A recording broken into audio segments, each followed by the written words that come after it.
कानून सबके लिए बराबर है? Maximum of the time police को जो काम करना चाहिए वो काम उस तरह से नहीं होता, और उस तरीके से ना होने की वजह से आम आदमी भी डर के ही रहता है। तो आजकल सब जगह जीरो एफआईआर की बात होती है, पर आम आदमी को तो ये भी नहीं पता कि वो होता क्या है।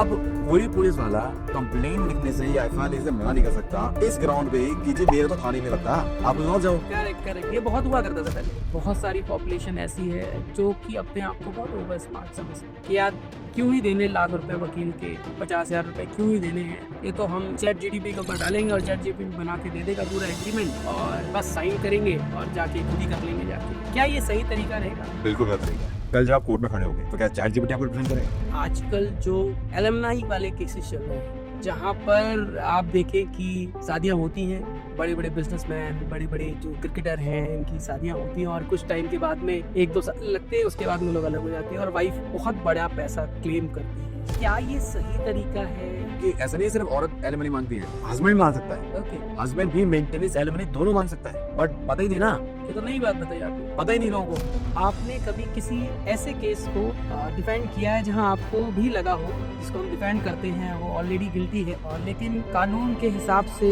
उसका बचना जरूरी था?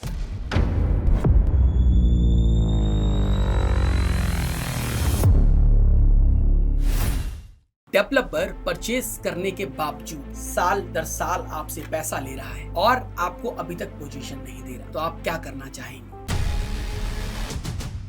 सोचिए आपने कोई ऐसी लैंड परचेज करी जिसके पेपर आपके पास में भी है, सेम प्रॉपर्टी के पेपर किसी और इंसान के पास में भी है। 5 साल बाद आपको पता लगता है कि ये प्रॉपर्टी 2 लोगों को बेची गई। इस सिनेरियो में आप क्या करेंगे?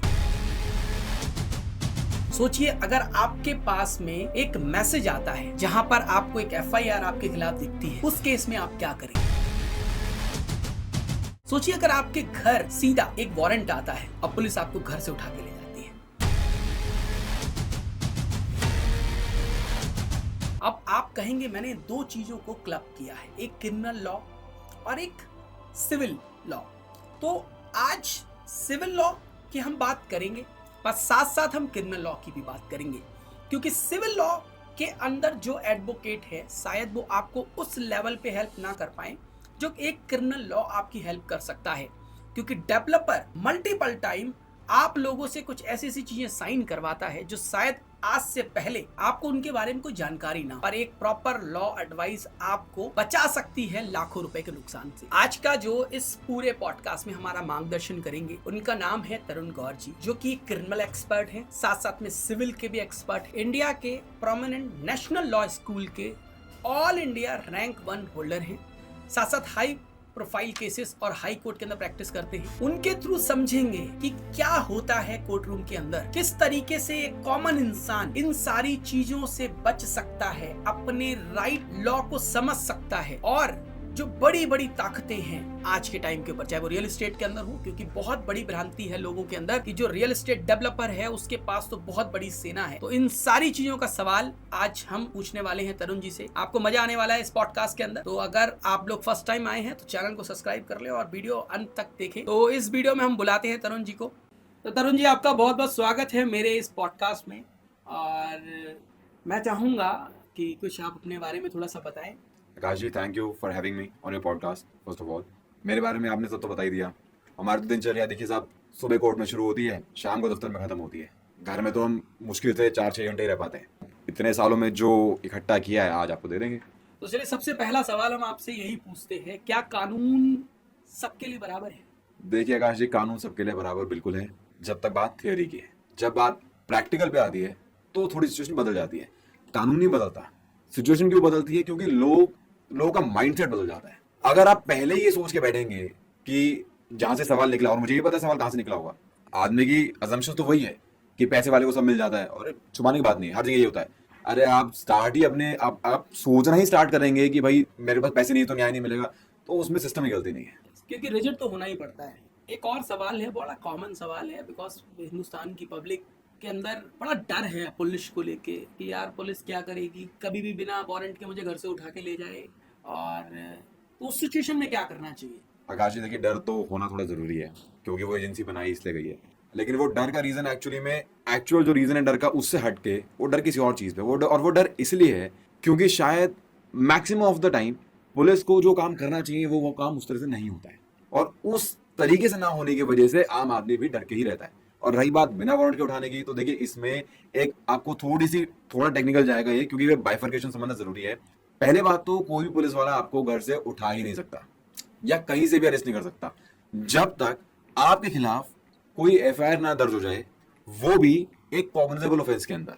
अब कॉग्निजेबल और नॉन कॉग्निजेबल ये एक डिफरेंट चीज है, वो फिर ज्यादा टेक्निकल हो जाएगा, बट फिर आप इतना समझिए कि कॉग्निजेबल ऑफेंस में अगर कोई एफआईआर रजिस्टर हुई, किसी ने आपके खिलाफ कंप्लेंट दे दी और एफआईआर हो गई, अब उसमें पुलिस वाले को तफ्तीश में आपकी जरूरत है, ये आपसे कुछ रिकवर करना है, तो वो आपको बिना वारंट के भी अरेस्ट कर सकता है। लेकिन यहाँ पे सुप्रीम कोर्ट की एक जजमेंट है Arnesh Kumar versus state of Bihar की, जहां पे कुछ गाइडलाइंस दी थी सुप्रीम कोर्ट ने कि अगर आपके खिलाफ कोई एफआईआर है, स्पेशली मैट्रिमोनियल केसेस में, क्योंकि वहां क्या होता है कि एक ट्रेंड सा बन गया है कि अगर आप किसी लड़की को रिप्रेजेंट करते हैं, या आजकल तो लोग इतने पढ़े लिखे हो गए हैं, वो हमारा कानून जितने राइट्स देता है ना, उससे कई बार ओवर रीच करके रेमेडीज देने की कोशिश की जाती है।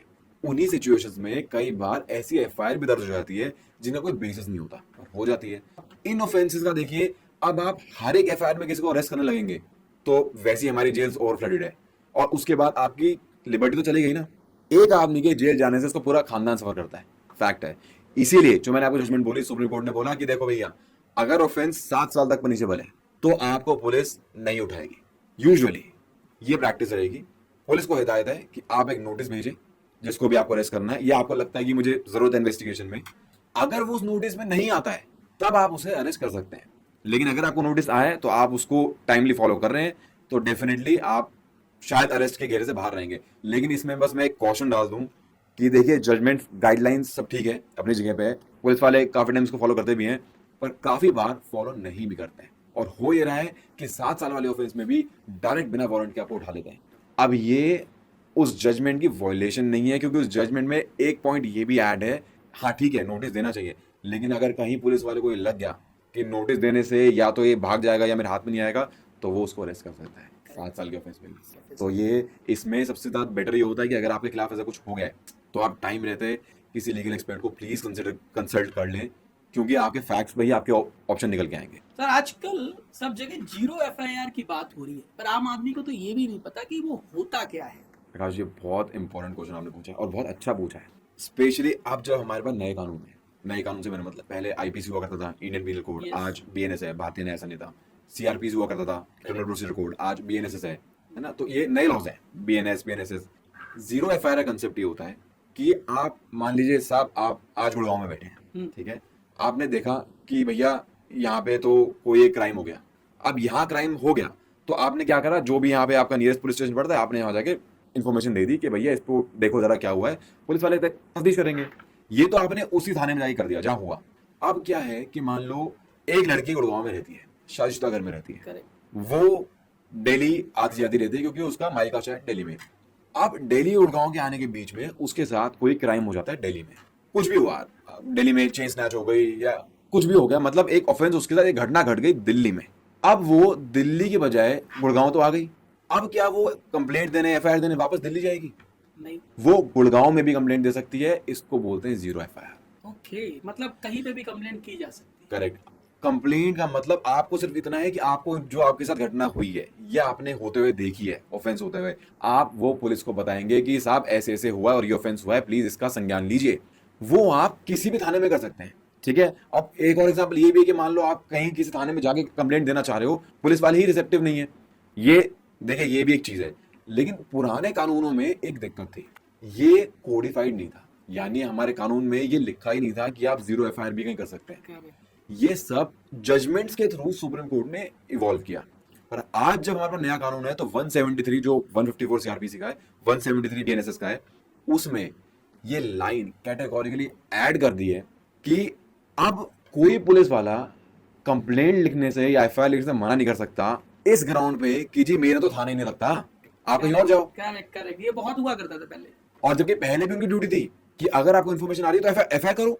अब मान लीजिए साहब हम दोनों दिल्ली में बैठे, ठीक है, मैं द्वारका में हूँ, आप में भी ईस्ट दिल्ली में कहीं पे, आप एक थाने के एसएचओ हैं, मैं एक थाने का एसएचओ हूँ, कोई ऑफेंस द्वारका को हुआ लेकिन कंप्लेंट आपको मिल गई। अब जैसे आपने बोला, पहले आप क्या करते थे, जो आप लोगों जो वहां के पुलिस वाले हैं वो उसी कंप्लेंट तो लेना छोड़ो, उल्टा उसको भगा देते थे कि जा भी जा द्वारका जा।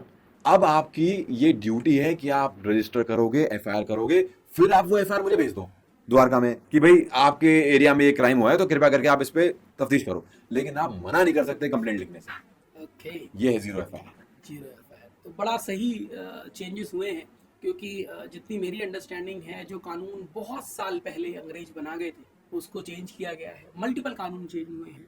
अच्छा सर, एक बात बताइए, ये तो हो गई एक आप कह सकते हैं लीगल ऑफेंस की चीज़ें हो गई आपकी, जो कि आपका जो पहला पोर्टल है क्रिमिनल लॉ वाला, उस केस के अंदर डोमेन हमारा रियल एस्टेट का भी है, और बहुत सारे लोग डरे हुए रहते हैं कि भाई जो बड़े बड़े बिल्डर्स हैं उनकी तो बहुत सॉलिड बैक है, और शायद उनके खिलाफ हम एफआईआर करने जाएंगे, शायद एफआईआर भी नहीं होगी। उस केस में एक नॉर्मल इंसान क्या करे? साहब देखिए, अगर आप थोड़ा सा ट्रेंड देखें तो पिछले 7 से 10 साल का ट्रेंड अगर आप उठाओ तो आपको एक चीज दिखेगी कि ये जो बिल्डर डिफॉल्ट वाली चीज है, पहले तो उसी पे आते हैं। बिल्डर डिफॉल्ट वाली जो चीज है ये बहुत बड़ी है, ठीक है। और ये स्टार्ट हुई थी, आपको याद होगा, नोएडा में जब पूरा अर्बनाइजेशन हुआ था और ये बिल्डिंग्स के ऊपर बिल्डिंग्स बना रहे थे कि हम तो इसको भी फ्लैट बेचेंगे, उसको भी फ्लैट बेचेंगे। कितने डिफॉल्ट्स हुए? बहुत हुए। पहले इस 10 साल से पहले उस लेवल पे डिफॉल्ट्स नहीं होते थे। प्रोजेक्ट आते थे, वो भी कम आते थे, और जो आते थे कुछ तो अच्छे बन जाते थे कि टाइमली सब कुछ हो गया, कुछ नहीं होते थे। प्रॉब्लम ये होती थी, जैसे आपने पूछा कि भैया अब ये बिल्डर्स तो एक बहुत कनेक्टेड लॉबी होती है, और आम आदमी डरता ही है कि यार मैं कैसे एक्शन ले लूं इनके खिलाफ। तो अब मैंने आपको 10 साल का एग्जांपल इसलिए दिया कि आज आप 10 साल पुराने दिल्ली में नहीं बैठे हैं, आज आप 10 साल बाद वाले दिल्ली या इंडिया में बैठे हैं, और वहां आपको डरने की जरूरत नहीं है। क्योंकि अगर बिल्डर की एक बड़ी लॉबी है ना, और आप बिल्डर से डील कर रहे हैं, तो आप एक बात मुझसे बेहतर जानते होंगे कि शायद आप ही की सिचुएशन में और भी बहुत सारे लोग होंगे। कोई भी बिल्डर किसी एक आदमी को पकड़ के डिफॉल्ट नहीं करता कि मैं 100 फ्लैट बनाऊंगा तो मैं इस आदमी को बस डिफॉल्ट करूंगा, इसको नहीं दूंगा। वो अगर करेगा तो वो 50-60 सबके, मतलब या तो सबके साथ करेगा या मेजोरिटी से 50% से ज्यादा के साथ करेगा। कोई भी रीजन हो सकता है कि पैसा घुमा दिया, पैसे की चोरी कर ली है ना, नहीं फील्ड पे कुछ नहीं है। इस सिचुएशन में जब आप इतने सारे लोग एक साथ हो, तो आप बिल्डर कितना ही बड़ा कनेक्टेड है, कनेक्टेड लॉबी से क्यों ना हो, आपके पास ज्यादा फोर्स है। क्योंकि आप ट्रेंड के साथ, जब कोर्ट्स भी आपका साथ दे रहे हैं, कानून भी आपके साथ है, तो आपको डरने की बात ही नहीं है। अब चाहे आप एक आदमी लड़ रहे हो, चाहे 100 आदमी लड़ रहे हो, कानून वही है। आपको सही टाइम पे एक गाइडेंस की बहुत जरूरत होती है, बस आप वो ले लीजिए टाइम पे। और बहुत बार देखिए, बहुत बार लोग क्या कंज्यूमर कोर्ट चले जाते हैं, और ठीक भी, वो भी एक रेमेडी कंज्यूमर कोर्ट की भी, और कंज्यूमर कोर्ट से लोगों को पोजीशन मिले भी हैं, ऐसे नहीं मिले। At what cost? अगर आपके पास कुछ ऐसी चीजें हैं, आपके जैसे अगर आपका पेपर वर्क पूरा कंप्लीट है और आपको लग रहा है कि भैया मेरे साथ तो फ्रॉड हो गया है, कि शायद अगर मेरे को ये अश्योरेंस नहीं दी गई होती, या मुझे ये चीजें नहीं दिखाई गई होती बड़े बड़े मीडिया चैनल्स पे, या फिर मीडिया चैनल से मेरा मतलब उनके मीडिया चैनल्स के, बिल्डर के मीडिया चैनल पे, तो शायद मैं इस प्रोजेक्ट में कभी पैसा डालता ही नहीं। क्योंकि इन्होंने बोला तो मुझे कि हम तुम्हें ताजमहल बना के देंगे, और जगह पे तो आपने आज बंजर जमीन पड़ी है, तो हुआ क्या? इसका मतलब तो आप डिफ्रॉड ही हो गए ना। ऐसे केसेस में मेरा ऐसा मानना है, और जो मैं एडवाइस भी करता हूँ, कि ऐसे ये जो केसेस होते हैं जहां आपने पूरी पेमेंट करी, टाइम निकल गया और आपके पास आज भी जमीन पे कुछ नहीं है, आप ऐसे केसेस में क्रिमिनल लॉ रेमेडी भी अवेल करें। सिविल रेमेडीज आपके पास हैं, क्योंकि ये वो केसेस होते हैं जो डायरेक्ट फ्रॉड के केस होते हैं, और ऐसे केसेस में कोर्ट्स भी आपका साथ देता है। क्योंकि आपकी क्या गलती है? आपने तो लाइफ टाइम की सेविंग लगा दी ना, आपने सेविंग भी लगा दी, आपको जगह भी नहीं मिली। बिल्डर तो आपको पता ही, आप पहले लड़के बैठोगे करूं क्या, डरने से बेटर है आप एक्शन लो। आप एक्शन लोगे तो बहुत हाई चांसेस हैं कि शायद आपका पैसा वापस आ जाए। अच्छा, एक चीज जिसमें ये थी कि लोग पुलिस स्टेशन जाना ही नहीं पसंद करते। वो सोचते हैं कि मैं दायरा चला जाता हूँ, वो सोचते हैं कि मैं कंज्यूमर कोर्ट चला जाता हूँ। वो शायद इसलिए नहीं जाना पसंद करते क्योंकि उस इलाके का जो पुलिस स्टेशन है, क्योंकि डेवलपर की एक अपनी रेपो होती है, वो करोड़ों में खेल रहा होता है, तो हर तरीके की चीजें वो मैनेज करके चलता है। ऐसे सिचुएशन के अंदर वो एफआईआर दर्ज कराए तो कैसे कराए, या उसका सोल्यूशन क्या होगा? ये बहुत जरूरी चीज आकाश जी, यही चीजें मैं अपने चैनल पे भी बहुत बार अपने वीडियोस में बताता हूँ कि कैसे काम होता है। देखिए, आप चलो मैंने आपकी बात मान ली, और आप आदमी गलत नहीं है सोचने में कि मैं थाने में जाऊंगा तो मेरी एफआईआर नहीं होगी, वो सही है अपनी जगह। डिस्पाइट द फैक्ट कि पुलिस वाले के पास एक भाई उसका काम है, अगर ऑफेंस की इंफॉर्मेशन आई है तो भाई तुम एफआईआर करो, तफ्तीश करो। सुप्रीम कोर्ट की जजमेंट आज थोड़ी है, पता नहीं कितनी बार से जजमेंट से सुप्रीम कोर्ट की, जो time and again supreme court बोल रहा है एफआईआर क्यों नहीं करते हो, आपको इन्फॉर्मेशन मिलती है, बट रियलिटी में नहीं होती है एफआईआर। खुद मैं ये ऑलमोस्ट डेली देखता हूँ, एक्चुअल ऑफेंस में एफआईआर नहीं हो रही, तो क्या आप हार थोड़ी मान जाएंगे? That is the time you seek a proper legal council. आप इसे अच्छे वकील साहब से मिलिए, क्योंकि अगर पुलिस काम नहीं कर रही है तो आपके पास कोर्ट है। ओके, पुलिस वालों के ऊपर मजिस्ट्रेट होता है। ओके, आप मजिस्ट्रेट के सामने एक पिटीशन लगा सकते हैं, आप उन्हें बता सकते हैं कि साहब मैं गया था पुलिस वालों के पास, ये मेरी कंप्लेंट है, मेरे साथ ये ऑफेंस हुआ है। ये सब होने के बावजूद भी पुलिस वाले तफ्तीश तो छोड़ो, एफआईआर भी नहीं कर रहे। करेक्ट। अब मैं कहाँ जाऊँ? तो अब वो मजिस्ट्रेट, अब वो कोर्ट आपकी मदद करेगा और वो उस आईओ को भी बुलाएगा कि भैया पहले तो ये बता कि तूने ये क्यों नहीं किया। ओके। जब ऑफेंस हुआ, तेरे को इन्फॉर्मेशन मिली, तो कुछ तो सोचा होगा कि क्यों नहीं किया, तो मुझे बता दे, क्यों हम भी तो देख ले क्यों नहीं किया। और अगर नहीं किया तो रीजन पता लग गया कि क्यों नहीं करा। अदरवाइज एफआईआर के ऑर्डर्स हो जाते हैं अगर एक्चुअली में सिचुएशन ऐसे डिमांड करती है। यूजुअली होता ये है कि क्योंकि आप कोर्ट में है ना, कोर्ट का तरीका होता है कि दोनों पार्टी को सुन लेती है एक बार। करेक्ट। यहाँ पे तो दूसरी पार्टी पुलिस है ना, हाँ। आपका वो तो ऑफेंडर तो नहीं है। करेक्ट। तो कोर्ट एक दो डेट्स इसलिए भी ले लेती है कि वो आईओ को बोलती है भैया देख ऐसा है, मेरे को रिपोर्ट बना के दे दे कि तूने क्यों नहीं करा। और अगर क्या कई बार होता है पुलिस वाले की तूने इंक्वायरी करी कि चल एफआईआर नहीं करी, कुछ तो पता क्या होगा कि अगर बंदा कुछ कह रहा है, सच कह रहा है, झूठ कह रहा है, मुझे बता दे लिख के। तो तब वो लोग हरकत में आते हैं। अब पुलिस वालों को काम करना पड़ेगा, अब उन्हें इंक्वायरी करनी पड़ेगी, ये देखना पड़ेगा कि वो बंदा सच बोल रहा है झूठ बोल रहा है। देखिए अगर वो झूठ बोल रहा है तो पुलिस के पास ऑप्शन है कि वो उसके अगेंस्ट एक्शन ले सकती है, कोर्ट भी ले सकता है। लेकिन अगर सच बोल रहा है तो आप सुनना पड़ेगा, तो आप तफ्तीश करिए ना, इसलिए आप कोर्ट जाइए। और अगर ये सिचुएशन है हुई इंडिविजुअल के लिए, सपोज अगर 5-10 लोगों के साथ कर दिया है, कितने मिनिमम लोग होने चाहिए? जो नॉर्मल कोर्ट है, आप हाई कोर्ट की बात करें, हाई कोर्ट में अगर जाना हो तो कितने लोगों का साथ होना जरूरी है? आकाश जी, इस पे कोई नंबर नहीं है मिनिमम। एक्चुअली, नहीं कोई नंबर नहीं है। इट्स ऑल अबाउट, हमारा कानून इस तरह से है, हाई कोर्ट के पास भी पावर्स होती हैं। कुछ स्पेशल केसेस में हाई कोर्ट भी ये पिटीशन सुन सकता है और ऑर्डर कर सकता है एफआईआर के। बट यूजुअली हाई कोर्ट्स जो होते हैं ना, वो अपने आप को रिफ्रेन करते हैं कि देखो भैया ये हमारा काम नहीं है, हमने आपको इसके लिए रेमेडी दी हुई है। आपके हर एक इलाका में इलाका मजिस्ट्रेट साहब बैठे हैं। इलाका मजिस्ट्रेट मतलब जो मजिस्ट्रेट होते हैं, metropolitan magistrate, judicial magistrate first class जो होते हैं, हर एरिया का एक मजिस्ट्रेट होता है। जब हमने आपको मजिस्ट्रेट दिए हैं, आप वहाँ क्यों नहीं जाते? तो आप पहले तो वहाँ जाइए। बट अब जैसे मैंने बोला कि कुछ स्पेशल केसेस में, सर्कमस्टांसेस में, high court under the writ jurisdiction जो आर्टिकल 226 से आता है कॉन्स्टिट्यूशन के, उसमें वो इसका संज्ञान ले सकता है कि ठीक है छोड़ो, तुम मजिस्ट्रेट के पास नहीं गए तो ऑल राइट, मेरे पास आए हो, आई लुक इनटू इट। अब वो क्या है, वो एक्सेप्शनल केस तब बनते हैं आकाश जी, जैसे हमने बिल्डर बैन वाली बात करी, बिल्डर बैन डिस्प्यूट, ठीक है। अब मान लो पब्लिक का पैसा एट लार्ज फंस गया, और ऐसे केसेस में यूजुअली पब्लिक का पैसा नहीं होता, वो बैंक का पैसा होता है तो वो भी पब्लिक का पैसा। लेकिन देखो बैंक जैसी फाइनेंशियल इंस्टीट्यूशन अगर वो गिर गई, हमारी इकोनॉमी की जल्दी कोलैप्स हो जाएगी। समझ, यहाँ पे फैक्टर्स कितने, स्टेक्स कितने हाई है।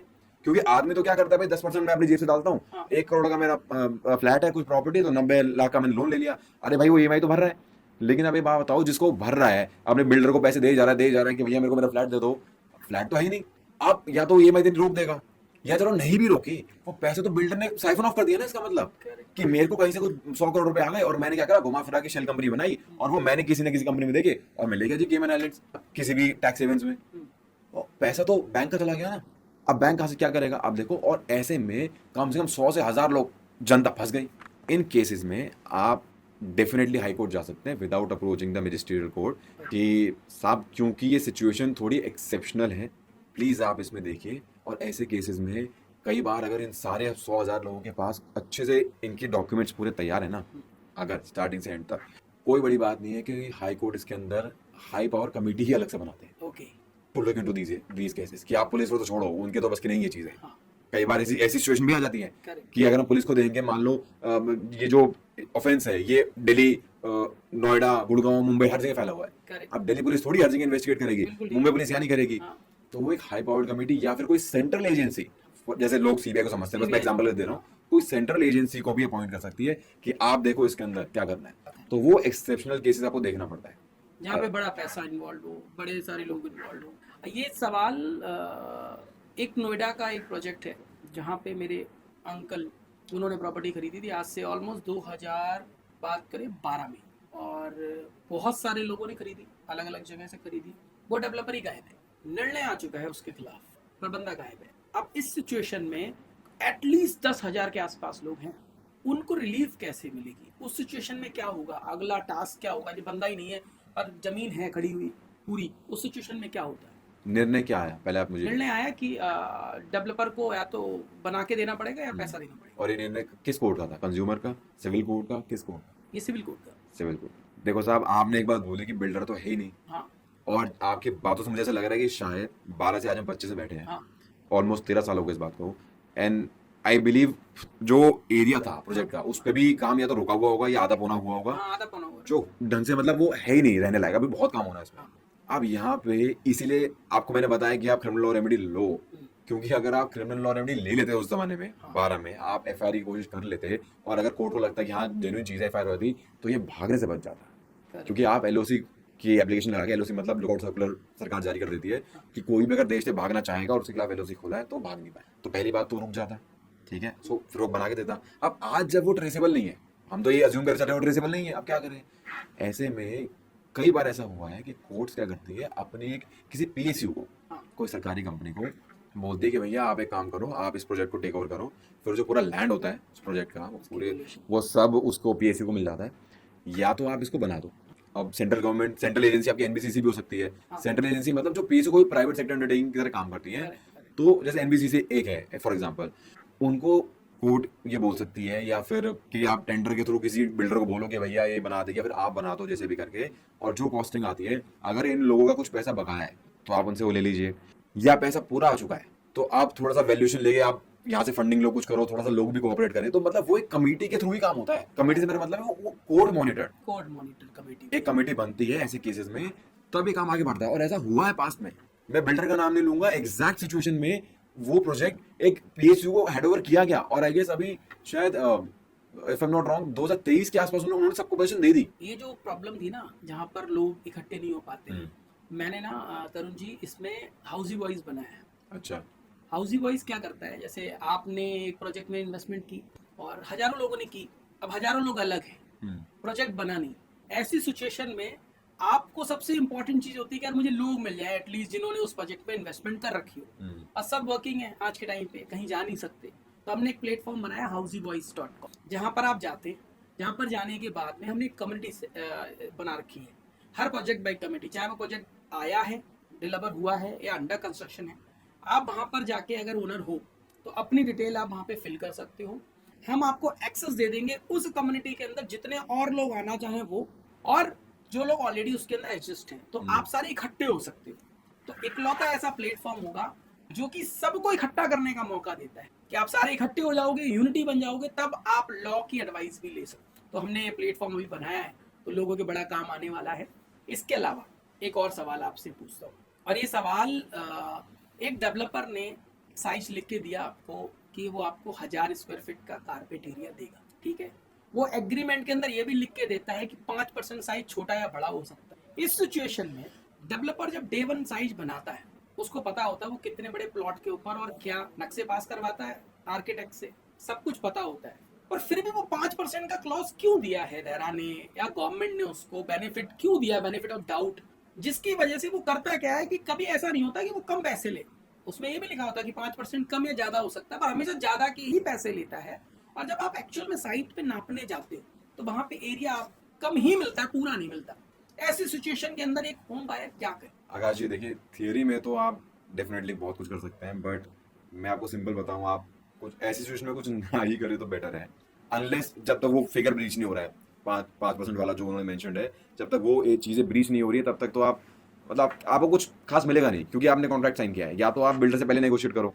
लेकिन अब यहाँ भी एक प्रॉब्लम है कि बेचारा जो खरीद रहा है, सोचो जो पैसा लगा रहा है, वही हमेशा एक लोअर फुटिंग पे होता है, बिल्डर हमेशा एक हायर फुटिंग पे होता है। तो तरुण जी एक सवाल ऐसा है जहां पर शायद हर एक इंडिविजुअल जिसने रियल एस्टेट में डील किया है, ये उसका सवाल है कि प्रॉपर्टी परचेज करते वक्त जो डेवलपर होता है वो अपना एक फॉर्म देता है, वो फॉर्म के अंदर अप्रोक्सीमेटली 20-30 पेज होते हैं जिसको साइन करना ही करना होता है। क्या इस केस में हम उस फॉर्म को अमेंडमेंट नहीं कर सकते? मेरा ये मानना है कि बायर एंड सेलर दोनों दो पार्टीज हैं लीगली, जो मैं समझता हूँ, और एग्रीमेंट का मतलब होता है कि हम दोनों एक टेबल पे बैठ के ऊपर एक डिस्कशन करें। क्या ये मेरा मानना सही है? क्या हम कोई ऐसे पॉइंट्स को हटा सकते हैं जो पॉइंट किसी एक के फेवर में हो, और क्या इसके लिए डेवलपर अपनी चीज को चेंज कर सकता है? ये आपसे समझना है मुझे। आकाश जी देखिए, बहुत अच्छी चीज़ आपने पूछी। एक्चुअल में तो अग्रीमेंट का मतलब यही है कि दो पार्टीज हैं, दोनों एक लेवल पे हैं, और तभी एक अग्रीमेंट बनता है। इवन हमारा इंडियन लॉ भी इसके ऊपर है कि जब भी कोई कॉन्ट्रैक्ट अग्रीमेंट बनता है, तो जब तक दोनों एक सेम इंटेलिजेंस से मेरा मतलब एक सेम कंसेंट से उसको नहीं साइन करेंगे, सेम टर्म्स पे नहीं आएंगे तब तक वो एग्रीमेंट वैलिड नहीं होता। अब इन केसेस में क्या होता है, अनफॉर्चुनेटली बिल्डर के केस में आपको एक बुकलेट दे दी जाती है जैसे आपने बोला। अब वो बुकलेट ऑलरेडी ही एक बायर के अगेंस्ट होती है और बिल्डर के फेवर में होती है। यस क्लासिक एग्जांपल इसके अंदर होता है, जैसे कोई एक टर्म होता है जिसके अंदर अगर आपने पेमेंट पे डिफॉल्ट किया तो आपको तो बहुत एग्जॉर्बिटेंट इंटरेस्ट देना पड़ेगा, लेकिन अगर बिल्डर ने डिले कर दिया तो उस पर उतना कुछ खास फर्क नहीं आता। Correct. अब ये तो वैसे ही गलत चीज हो गई ना। ये किस तरह का एग्रीमेंट है, या तो इट शुड बी सेम कि या तो मैं 18% भरूंगा तो फिर आप भी 18% से मुझे दोगे। नहीं, अब ऐसे ये तो एक एग्जांपल है। अब बहुत सारे टर्म्स होंगी जो बिल्कुल ही बायर के अगेंस्ट होंगी। अब आप एज अ बायर नेगोशिएट करने भी जाओगे ना कि साहब मेरे को तो इन पॉइंट से दिक्कत है और आप प्लीज इसको थोड़ा नेगोशिएट करते हैं, कुछ करते हैं, वो नहीं करेगा। वो आपको बोलेगा भैया ऐसा है, आप एक आदमी नहीं हो, हमारे को ये सेम चीज 100 लोगों से 200 500 लोगों से करनी होती है, तो हमने एक सेट चीज बना दी, ठीक है। अब बायर अपने आप को उस लेवल से नीचे पाते हुए कि यार फिर तो मेरा मतलब ही क्या रह गया, साइन कर देता बेचारा।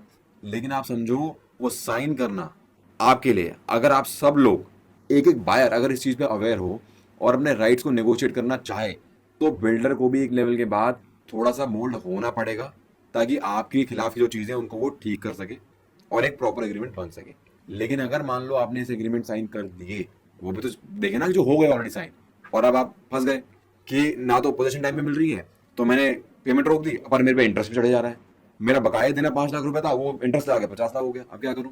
तो वो 50 लाख रुपए आप डेफिनेटली उसको अपने राइट्स को क्लेम करके लड़ सकते हैं, क्योंकि ये जो आपने एग्रीमेंट साइन किया ना, हमारे कानून एक चीज बहुत सिंपल है, हमारा जो कॉन्ट्रैक्ट लॉ है कि अगर एक कॉन्ट्रैक्ट में 2 पार्टीज हैं, 2 में से कॉन्ट्रैक्ट जो है वो एक पार्टी के फेवर में है, ठीक है, और दूसरे के अगेंस्ट है, और जिसके फेवर में है उसी ने ही कॉन्ट्रैक्ट बनाया है, तो उसका बेनिफिट लूजिंग पार्टी को जाता है।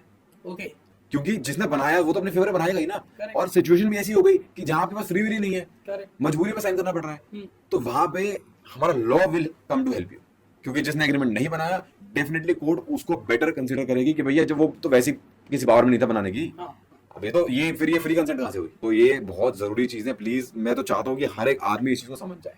अच्छा, एक और इसी से मिलता हुआ सवाल है कि मैंने शायद एक पढ़ा भी था एक जगह पे, वो सही है गलत है आप बताइएगा, कि अगर आपने कई सारे पेज साइन कर दिए हैं, कई सारे बड़े पेज, क्योंकि एक लोन केस के अंदर ऐसा हुआ था कि मल्टीपल पेज थे, अब वहाँ पे साइन कराने पड़ते हैं टक टक टक, तो अगर कोई एक ऐसी चीज है जिसका आप क्योंकि आप साइन करते हो समय पढ़ते ही नहीं हो, तो वो वैलिड भी नहीं है अगर आप उसे केस कोर्ट के अंदर जाके चैलेंज करें तो। इसके ऊपर एक लाया था, मैं आपको थोड़ा बता रहा हूँ, यही हमारा कानून है, क्योंकि प्रिजम्पशन क्या है कि जिस कंपनी ने साइन कराया, हाँ। छोटी चीज ले लो, आपने कोई कार लोन ले लिया फॉर हाँ, एग्जाम्पल, हाँ। आपने साइन कर दी सारी चीजें, ऑब्वियसली ये गलती बायर की है कि भाई तेरे को पढ़ना चाहिए क्या लिखा है क्या नहीं लिखा है। लेकिन फिर वही बात आ गई, बैंक एक आदमी के लिए अपने लोन अपने रूल्स नहीं बदलेगा, ना ही अपना कोई क्लॉज बदलेगा, लेकिन वही अगर सब लोग इकट्ठे हो जाएं तो बदलने पड़ेंगे। और ऐसे केसेस में जब आप ऑलरेडी साइन कर देते हो, अब जिस पार्टी के फेवर में वो तो आगे बोलेगा ना कोर्ट में कि साहब ये तो साइन कर रखे इन्होंने, हाँ। अगर इनको इतनी दिक्कत थी तो साइन ना करते। ठीक बात है। तो आज तो उन्होंने साइन कर दिया कि मैं 18% की पेनल्टी भरूंगा, पर भर नहीं पा रहे तो पीछे हट गए।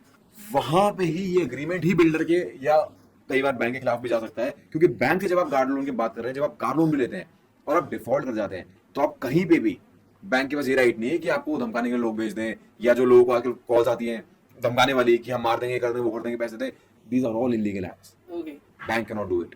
बैंक क्या करता है, यही सब तरह की चीजें कि हम रिकवरी करना, राइट टू रिकवर है, ठीक है आपके पैसा दिया आप रिकवर करोगे, बट लीगली तो करोगे, कानून से तो चलोगे। बैंक्स ही इन एजेंसी को रखते हैं, एनबीएफसी थोड़ा ज्यादा रखते हैं, बैंक थोड़ा कम रखते हैं, बट एनबीएफसी तो बहुत ज्यादा रखते हैं। बट जब अगर आपके साथ ऐसा होना, तो लोग क्या करते हैं, सबसे पहले जाके एनबीएफसी को कन्फ्रंट कर लेते हैं कि क्या हो रहा है, और उस सिचुएशन में एनबीएफसी जो इस तरह काम करती हैं, वो सबसे पहले अपने आप को डिसएसोसिएट कर लेती हैं कि भाई हम तो नहीं जानते। हाँ, अरे तुम नहीं जानते तो मेरा कितना लोन बकाया है क्या नहीं है वो उसको कैसे पता। बिल्कुल ठीक बात है। पैसे तो चलो मैंने तुम्हारा पैसा ले लिया, डिफॉल्ट कर दिया, तो पैसा तो तुम्हारा लिया ना मैंने, करेक्ट उसको क्या पता भाई मेरे घर में कौन है कौन नहीं, क्या ये सारी चीज आई कहां से। करेक्ट बात है। तो ऐसे केसेस में जब आपके पास पावर ही नहीं है डिसाइड करने की, बट आपको साइन करना पड़ता है जबरदस्ती, तो आप ये सोच के मत बैठ जाओ कि जस्ट बिकॉज मैंने साइन करे तो मैं तो हार ही गया। नहीं, आप हमारे कोर्ट हमारा कानून आपके फेवर में आएगा, वो उसके अगेंस्ट जाएगा जिसने कॉन्ट्रैक्ट बनाया है। ओके, तो इसका मतलब बहुत क्लियर है कि हर एक यूजर, जितने लोग भी मुझे रियल एस्टेट के लिए कॉल करते हैं कि सर अब तो हमने एग्रीमेंट पे साइन कर दिया, अब तो डेवलपर के पक्ष में चीजें हैं, उसने हमसे एनओसी भी ले ली, उसने सब कुछ ले लिया, उसको भी चैलेंज किया जा सकता है। आपके फैक्ट पे डिपेंड करता है डेफिनेटली। करेक्ट। अच्छा, एक और सवाल है और ये सवाल बड़ा वाजिब है। इन रियल एस्टेट टर्म्स कोई भी जब प्रोजेक्ट बनता है ना सर, तो उस सिचुएशन के ऊपर डेवलपर पूरा मैप बनवाता है प्लॉट का। सपोज उसने 5 एकड़ के अंदर कोई प्रोजेक्ट लेके आ रहा है, तो 5 एकड़ के अंदर उसने पूरा नक्शा पास करवाया किसी बड़ी आर्किटेक्ट फर्म से, ठीक है। आर्किटेक्ट फर्म का वो नक्शा जाता है डीटीसीपी में, सपोज अगर हम गुड़गांव में हैं, और डीटीसीपी बताती है आपको, अप्रूव करती है जब नक्शा कि भाई यहाँ से तो आपका सिविल लाइन निकलेगा, यहाँ से वाटर का लाइन जाएगा, यहाँ से हम इलेक्ट्रिसिटी देंगे, और अंदर आपने 230 मीटर के ऊपर प्लॉट के ऊपर आपने कंस्ट्रक्शन करनी है। आप इतने ही स्क्वायर फीट बना सकते हैं, डे 1 से पहले डिसाइड हो जाता है क्योंकि नक्शा है। उन्होंने बताया कि 230 स्क्वायर मीटर प्लॉट के ऊपर आपने फ्लोर बनाने हैं, 4 फ्लोर बनाने हैं, इसकी हाइट 15.5 मीटर होगी, और इसके अंदर पर फ्लोर आप 2200 स्क्वायर फीट ही बना सकते हो। तो भाई फिर वो जो एग्रीमेंट के अंदर 5% का क्लॉज है, वो आज तक मेरे कभी समझ में नहीं आया कि 5% डेवलपर एक्स्ट्रा या कम, उसमें दोनों चीजें लिखी हैं, पर हमेशा एक्स्ट्रा होता है। तो ये क्या है, ये यहाँ पर ये जो ग्रे एरिया छोड़ा हुआ है, मुझे तो लॉजिकली सही नहीं लगता। आप एक्सप्लेन करें। ये बिल्कुल लॉजिकल है भी नहीं, आपका लॉजिक अपनी जगह बिल्कुल सही है। अगर कोई चीज है ही एक दायरे में, क्योंकि लैंड एक लिमिटेड क्वांटिटी वाली चीज है। करेक्ट। लैंड ऐसी चीज नहीं कि हर दिन कुछ बन रहा है। हाँ। ठीक है, इसलिए आप गवर्नमेंट इसमें इन्वॉल्व रहती है, परमिशन बहुत सारी लेते हो। जब आपको एक लिमिटेड एरिया मिला, चाहे वो जितने, जैसे आपने 5 एकड़ बोला फॉर एग्जांपल, तो 5 एकड़ का आपको लैंड जो भी आपने लिया और आपने उस पर पूरा नक्शा पास कराया, सब कुछ बना, और नक्शा ऑब्वियसली बात है इस आर्किटेक्ट ने ही बना के कुछ बना के पूरा लेआउट बना के दिया होगा कि ऐसे बन सकता है, वैसे बन सकता है। अब आप सोचो कि वो जो 5 एकड़ की लिमिट है, डेफिनेटली उस 5 एकड़ जहां खत्म हो रहा है बाउंड्रीज पे कहीं भी, तो वहां उसके बाद वो लैंड चल रहा है। हाँ। तो वो आपका नहीं है, वो सरकारी हो सकता है, किसी आदमी प्राइवेट का हो सकता है, कुछ भी हो सकता है। तो आप उसके बाहर तो जा नहीं सकते, ये तो फैक्ट है। ठीक है। ठीक है, और ये बिल्कुल लॉजिकल भी है। आप कैसे चले जाओगे? अगर आप चले गए तो इलीगल एनक्रोचमेंट हो गया। ठीक है। और इलीगल एनक्रोचमेंट हुआ मतलब कि आपने अगर एक्स्ट्रा बढ़ा के बेच दिया और एनक्रोचमेंट हो गया, तो कल सरकार तो तोड़ देगी ना। ठीक है। तो ये बढ़ तो कभी नहीं सकता, हमेशा कम ही मिलेगा आपको, हमेशा वो जो दायरा है उसका, उसे कम ही मिलेगा। फिर वो भी डिपेंड करता है कि आपका क्या नक्शा है, जो भी है। जो अग्रीमेंट में लोग लिख रहे हैं ना कि 5% मोर और लेस उस, और पैसे ले रहे हैं ज्यादा के। अब ये ग्रे एरिया नहीं, ये एक टैक्टिक है, उनकी बिजनेस टैक्टिक है, पैसा और निकालने की। तो आप ये कह सकते हैं साहब कि ये थोड़ा चतुर रामलिंगम वाला हिसाब है कि आपने चतुराई दिखाई, आपने एक क्लॉज का बेनिफिट लिया और डाल दिया। लोग भी क्या सोचते हैं कि अरे हाँ यार देखो, मान लो कल हमें ज्यादा मिल गया तो, है ना, यू नेवर नो। तो ये जस्टिफाई इसको बस ऐसे कर देते हैं कि भाई अगर वो 3 टावर खड़े करने हैं, तो 3 टावरों के बीच में यहाँ पे मैंने एक ओपन एरिया छोड़ दिया, क्लब बना दिया, कुछ बना दिया।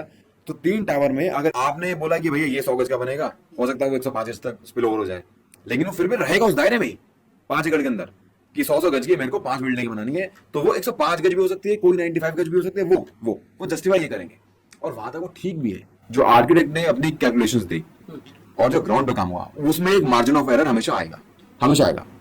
लेकिन आप ये प्रोजेक्ट से बाहर निकल जाओ, वो कभी नहीं होगा। अब अगला सवाल जो आपसे है ना तरुण जी, कि डेवलपर हर एग्रीमेंट के अंदर एक चीज मेंशन करता है कि 5% एरिया बढ़ सकता है।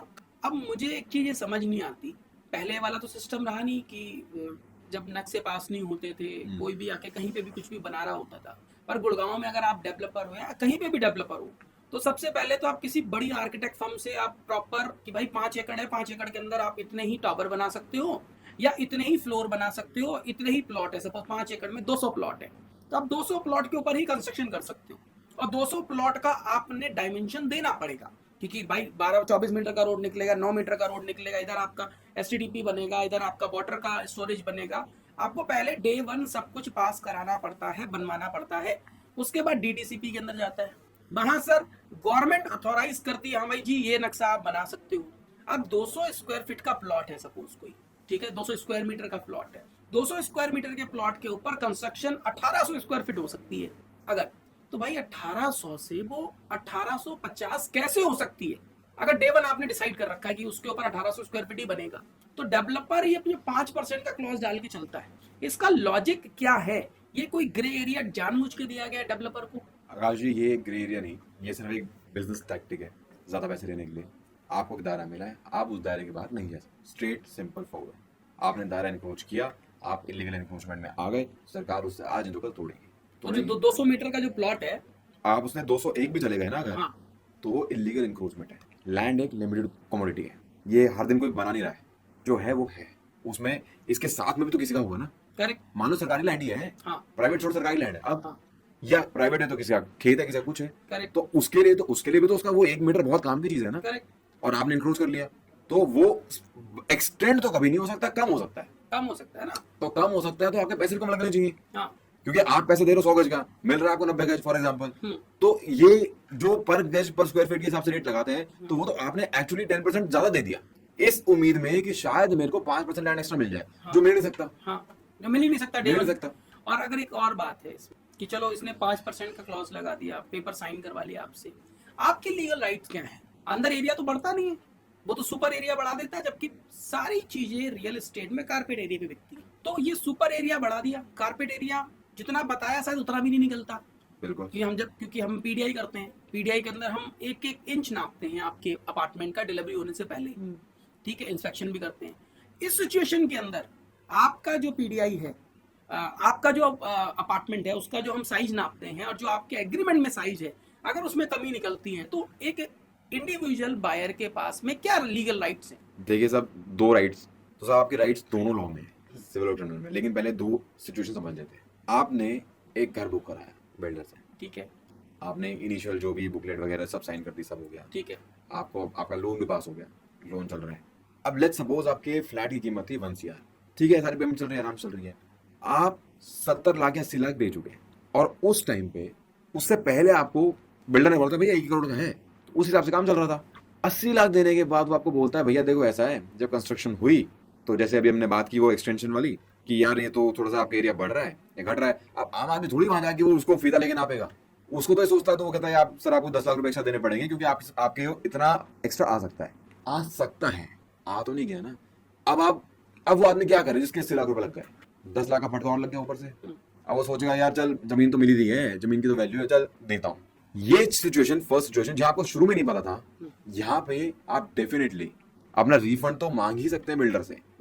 ऑन द अदर हैंड आप एक क्रिमिनल कंप्लेंट भी कर सकते हैं कि मेरे साथ फ्रॉड हुआ है। ओके, ये फ्रॉड ही है, क्योंकि या तो आप स्टार्टिंग में ये लिख के चलो कि भैया अभी जब हम कंस्ट्रक्शन करेंगे, जब आप वो 3D वाला डिजाइन दिखाते हो कि हमारी ऐसी लोकेलिटी बनेगी, बनेगा वो बनेगा, अरे तो जब आप उसमें उस टाइम बताओ ना कि भैया ऐसा है, आपने 100 गज का बुक किया है और आपकी कॉस्ट 1 CR है, लेकिन वो 5-10% आगे पीछे भी हो सकता है, तो कॉस्ट फ्लेक्सिबल लेके चलना पड़ेगा, वो बताना पड़ेगा। नहीं बताया, एंड में आके बताया, अरे जब अगर अच्छा डेवलपर है, आप स्टार्टिंग से सारे डायमेंशंस लेके चल रहे हो और फिर कर रहे हो, तो ये तो है clear cut case of fraud.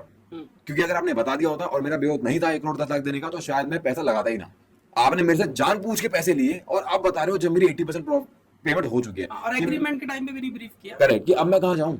ये तो वाली बात होगी जबरदस्ती, मतलब मरता क्या ना करता वाली सिचुएशन है, कि अब ये जो 10 लाख रुपए एक्स्ट्रा लिए ना, ये है अनजस्ट एनरिचमेंट। और आई एम वेरी श्योर, मैं ऐसे बहुत केस देख चुका कि जो एक्स्ट्रा 10 लाख होंगे ना, ये बिल्डर आपको बोलेगा कि यार आप ये कैश ही करा दो ना, जो भी 5-10 लाख एक्स्ट्रा होंगे, कई बार 20 लाख जो भी है, कि आप कैश करा दो, 2 हिस्सों में करा दो, कोई बात नहीं। अनजस्ट एनरिचमेंट, ना टैक्स देना, ब्लैक मनी आ गई हाथ में, उसका जो करना है उनके ऊपर जो भी करना है। ये जो एक्स्ट्रा इनकम है इसने कमाई, वो आपके एक्सपेंस पे कमाई, ना कि माल बेच के। अगर मैं आज कोई माल बेच रहा हूँ साहब, अगर मैं 10 का खरीद रहा हूँ 15 का बेच रहा हूँ, तो मुझे पता है कि मेरा माल 10 का आता है, 15 का बिकता है, लेकिन मैं 15 के ऊपर अगर उस माल को 15 का बेच के और फिर बोल रहे हो कि नहीं नहीं मैं तो जी 18 का, आप मुझे 3 रुपए और दो, तो मेरे को रिकॉर्ड्स में तो 15 ही दिखाना है ना। करेक्ट, अब ये अनजस्ट एनरिचमेंट है और आप डेफिनेटली इसके खिलाफ कोर्ट जा सकते हैं और बिल्डर से रिफंड ले सकते हैं। अगर और स्टार्टिंग वाली और पहली सिचुएशन है कि जब आपने एंड में आके बताया, तो आप FIR भी करा सकते हैं। लेकिन दूसरी सिचुएशन में अगर बिल्डर ने आपको स्टार्टिंग से बोल के चल रहा है कि देखो जी ऐसा हो सकता है, पर वो एग्रीमेंट में तो लिखवा लेता है ना। वही मैं कह रहा हूँ। अब दूसरी सिचुएशन में कि जो एग्रीमेंट बना था, जो आपको फोर्सफुली साइन करना पड़ा, आप तो नहीं चाहते थे करना, लेकिन आपका ऑप्शन भी नहीं था, अब करोगे क्या? तो आप भैया आपने साइन कर दिया, आप उसमें लिखा हुआ है, तो आप जैसे आपने बहुत अच्छी बात बोली कि आप पीडीए सर्विस देते हैं, तो ये वो सर्विस है जो इस एरिया में मुझे लगता नहीं शायद कोई देता है, या कोई देता तो मुझे नहीं पता। लोग गाड़ियों की पीडीए सर्विस देते हैं। आप प्लीज पीडीए सर्विस प्रोवाइडर को कंसल्ट करो, जब आप एक्स्ट्रा पैसा दे ही रहे हो ना, तो ग्राउंड पे चेक करो कि क्या है। और अगर वो नहीं निकला, मान लो मैंने 100 गज बोला था, मुझसे पैसे ले लिए 110 गज के, और वो निकला ही 90 गज 95 गज, तो जो पर स्क्वायर फीट के हिसाब से आपको चार्ज हुआ है ना, और जो आपने एक्स्ट्रा दिया है, वो पैसा आप बिल्डर से मांग सकते हो विद इंटरेस्ट, कि भाई मेरा पैसा दे, मेरे पास तो जमीन तो है नहीं, मैं किस बात का एक्स्ट्रा पैसा दूं।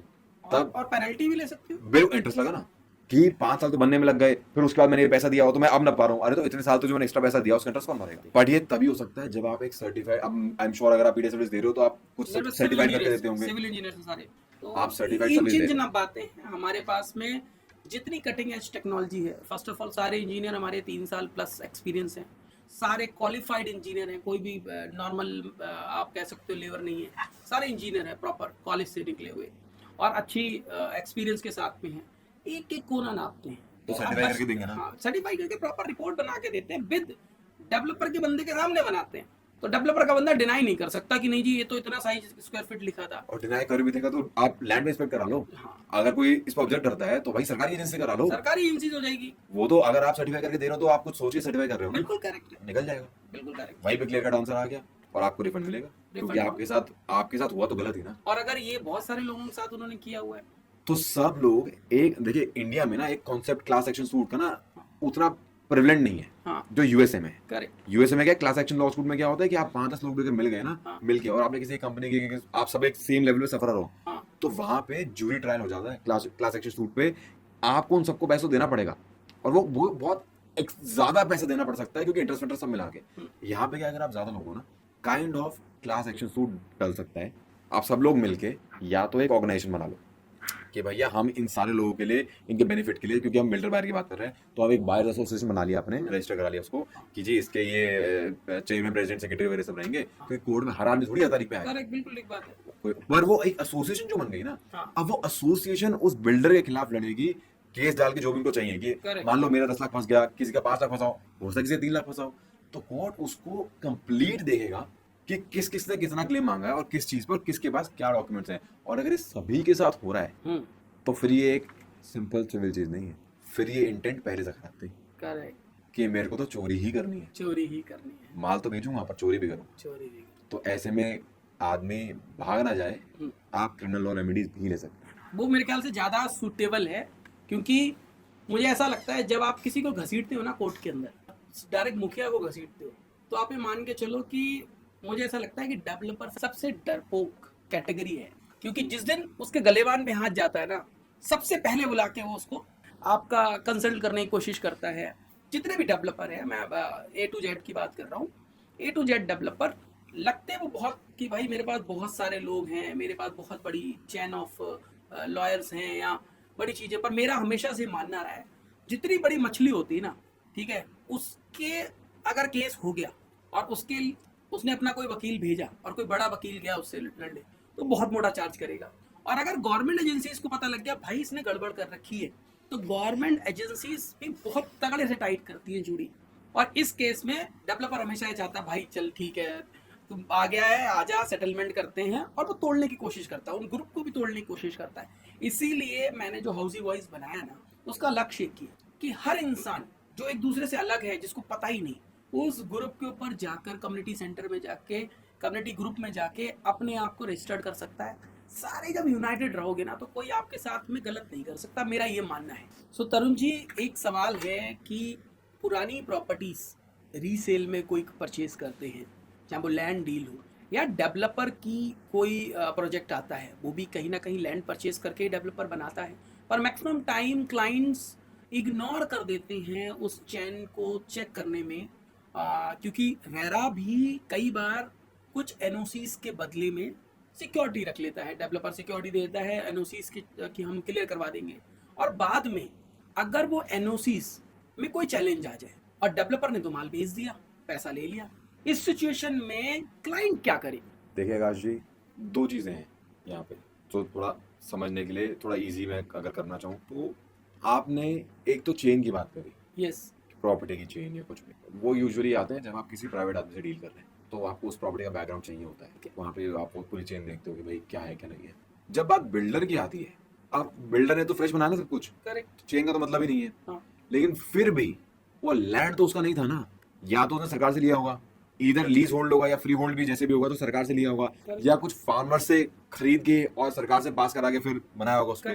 किसी भी तरह से एक्विजिशन हुई है लैंड की, उसका रिकॉर्ड आपको आज के टाइम मतलब रेरा में मिल जाएगा, ठीक है, ठीक है, वो डेवलपर को देना पड़ता है, ठीक है, तो आप उसको डेफिनेटली वेरीफाई करा सकते हैं। और मान लो आपको रेरा में नहीं तो आपको सब रजिस्टर ऑफिस में जो जहाँ पे रजिस्ट्री होती है, हाँ, वहां पे भी आपको रिकॉर्ड मिल सकते हैं, करेक्ट, तो प्लीज ये तो आप वेरीफाई करा ही लें, ठीक है, कुछ भी डील करने से पहले। ठीक है, बहुत बार, और मैंने ऐसे केस करे इसलिए मैं बताता हूँ, मेरे को बहुत बुरा लगता है जब ऐसी सिचुएशन आती है, बट क्या होता है कि जो बिल्डर्स होते हैं, अच्छा मैं और हम ये नहीं, मैं एक बात क्लियर कर दूं, मैं बिल्कुल भी ये नहीं बोल रहा हूँ कि सारे बिल्डर गलत है, ठीक है, नहीं है, कुछ मछली तालाब को गंदा करती है, हम बस वही वाली बात करना चाह रहा हूँ, मैं बस आपको वही बताना चाह रहा हूँ ठीक है।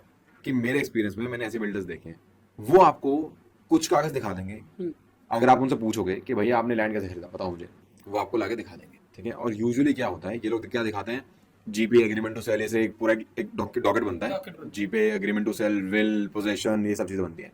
पहली बात तो ये डॉक्यूमेंट्स इलीगल है। ओके। जो भी लोग आज भी जीपे पे जमीन खरीद रहे हैं, जीपे एग्रीमेंट टू सेल पे, ये बिल्कुल इलीगल है।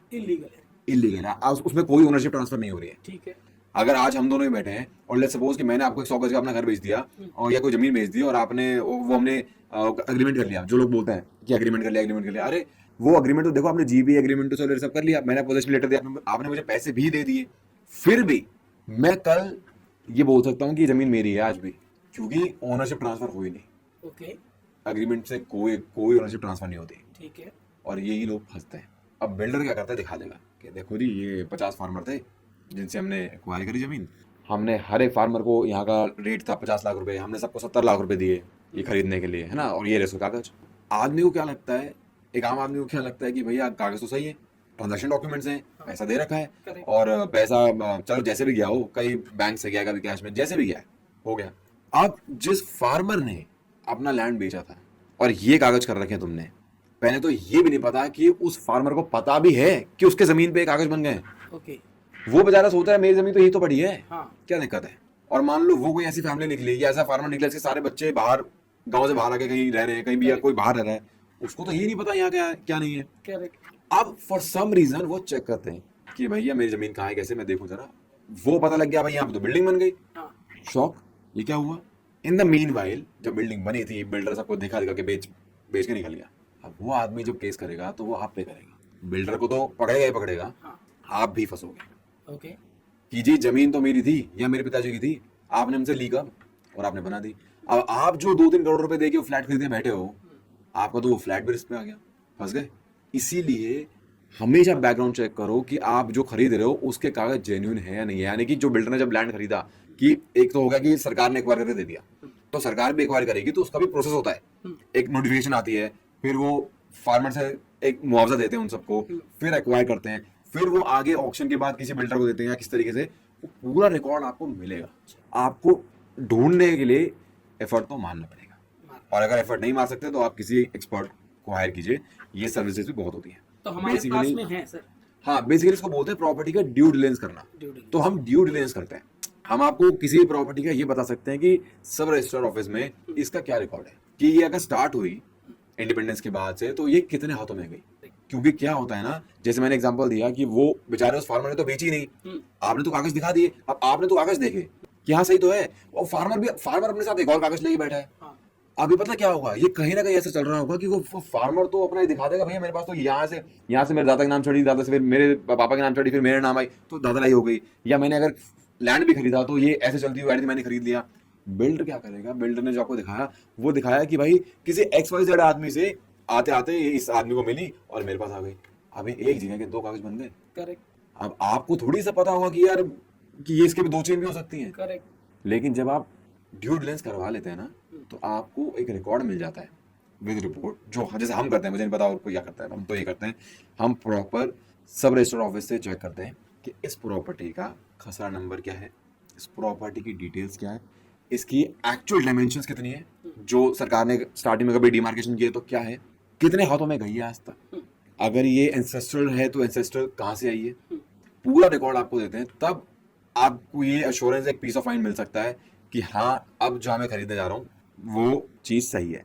देखिए लोग बचते हैं क्योंकि ये थोड़ा सा कॉस्टली होता है, बट मुझे ऐसा लगता है आकाश जी, अगर आप 2-3 करोड़ से की प्रॉपर्टी लेते हैं, पहली बात तो 2-3 करोड़ में आजकल आ क्या रहा है, दिल्ली एनसीआर गुड़गांव में कुछ नहीं आ रहा है, लेकिन चलो लेट्स सपोज आप 2-3 करोड़ की प्रॉपर्टी ले रहे हो, तो आपको 2-3 लाख खर्चने से डरना नहीं चाहिए, क्योंकि वो 2-3 लाख रुपए खर्च के शायद आप अपने 3 करोड़ सेव कर सकते हो। बिल्कुल ठीक बात है। लेकिन कल जब आपने 3 करोड़ फंसा दिए और अब आपको कचहरी जाना पड़ रहा है, तो आप एक बार मेरे से लिख के ले लीजिए, आपका पैसा 3 लाख से ज्यादा लगने वाला है। बिल्कुल ठीक बात है। और आपका टाइम और पीस ऑफ माइंड खराब होगा, बोला वो अलग खराब होगा। तो हाउसिंग पॉइंट भी आप लोगों के लिए इस तरीके का काम करती है, जहां पर हम ये सर्विसेज आपको प्रोवाइड करते हैं, चाहे आप फर्स्ट टाइम प्रॉपर्टी परचेज कर रहे हो या आप कोई रीसेल प्रॉपर्टी परचेज कर रहे हो, उसके पुरानी जितनी भी चैन है उसकी सर्विसेज, उस चैन को हम वेरीफाइड करवाते हैं, चाहे वो डेवलपर का प्रोजेक्ट हो चाहे वो कस्टमर का प्रोजेक्ट हो या इसके अलावा भी जो बायर सेलर एग्रीमेंट है उसके अंदर कोई क्लॉज आपके फेवर में नहीं है, तो हम आपको आपके बिहाफ के ऊपर उसको रीड आउट करके देते हैं कि सर आप यहाँ पर अमेंडमेंट की बात कर सकते हैं।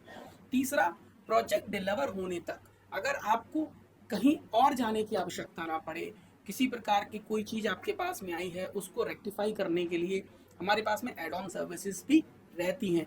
हमारे पास में अपने पैनल ऑफ लॉयर हैं जिसके थ्रू हम आपको ये सर्विसेज प्रोवाइड करें। तो सर जैसे आपने भी बताया कि जीपीए और एग्रीमेंट एक लीगल सिस्टम है ही नहीं, Correct. पर पूरी दुनिया तो इसी के ऊपर काम कर रही है, तो इसको आप थोड़ा डिस्क्राइब करिए ये कैसे चलता है और क्या क्या है इसका प्रोविजन।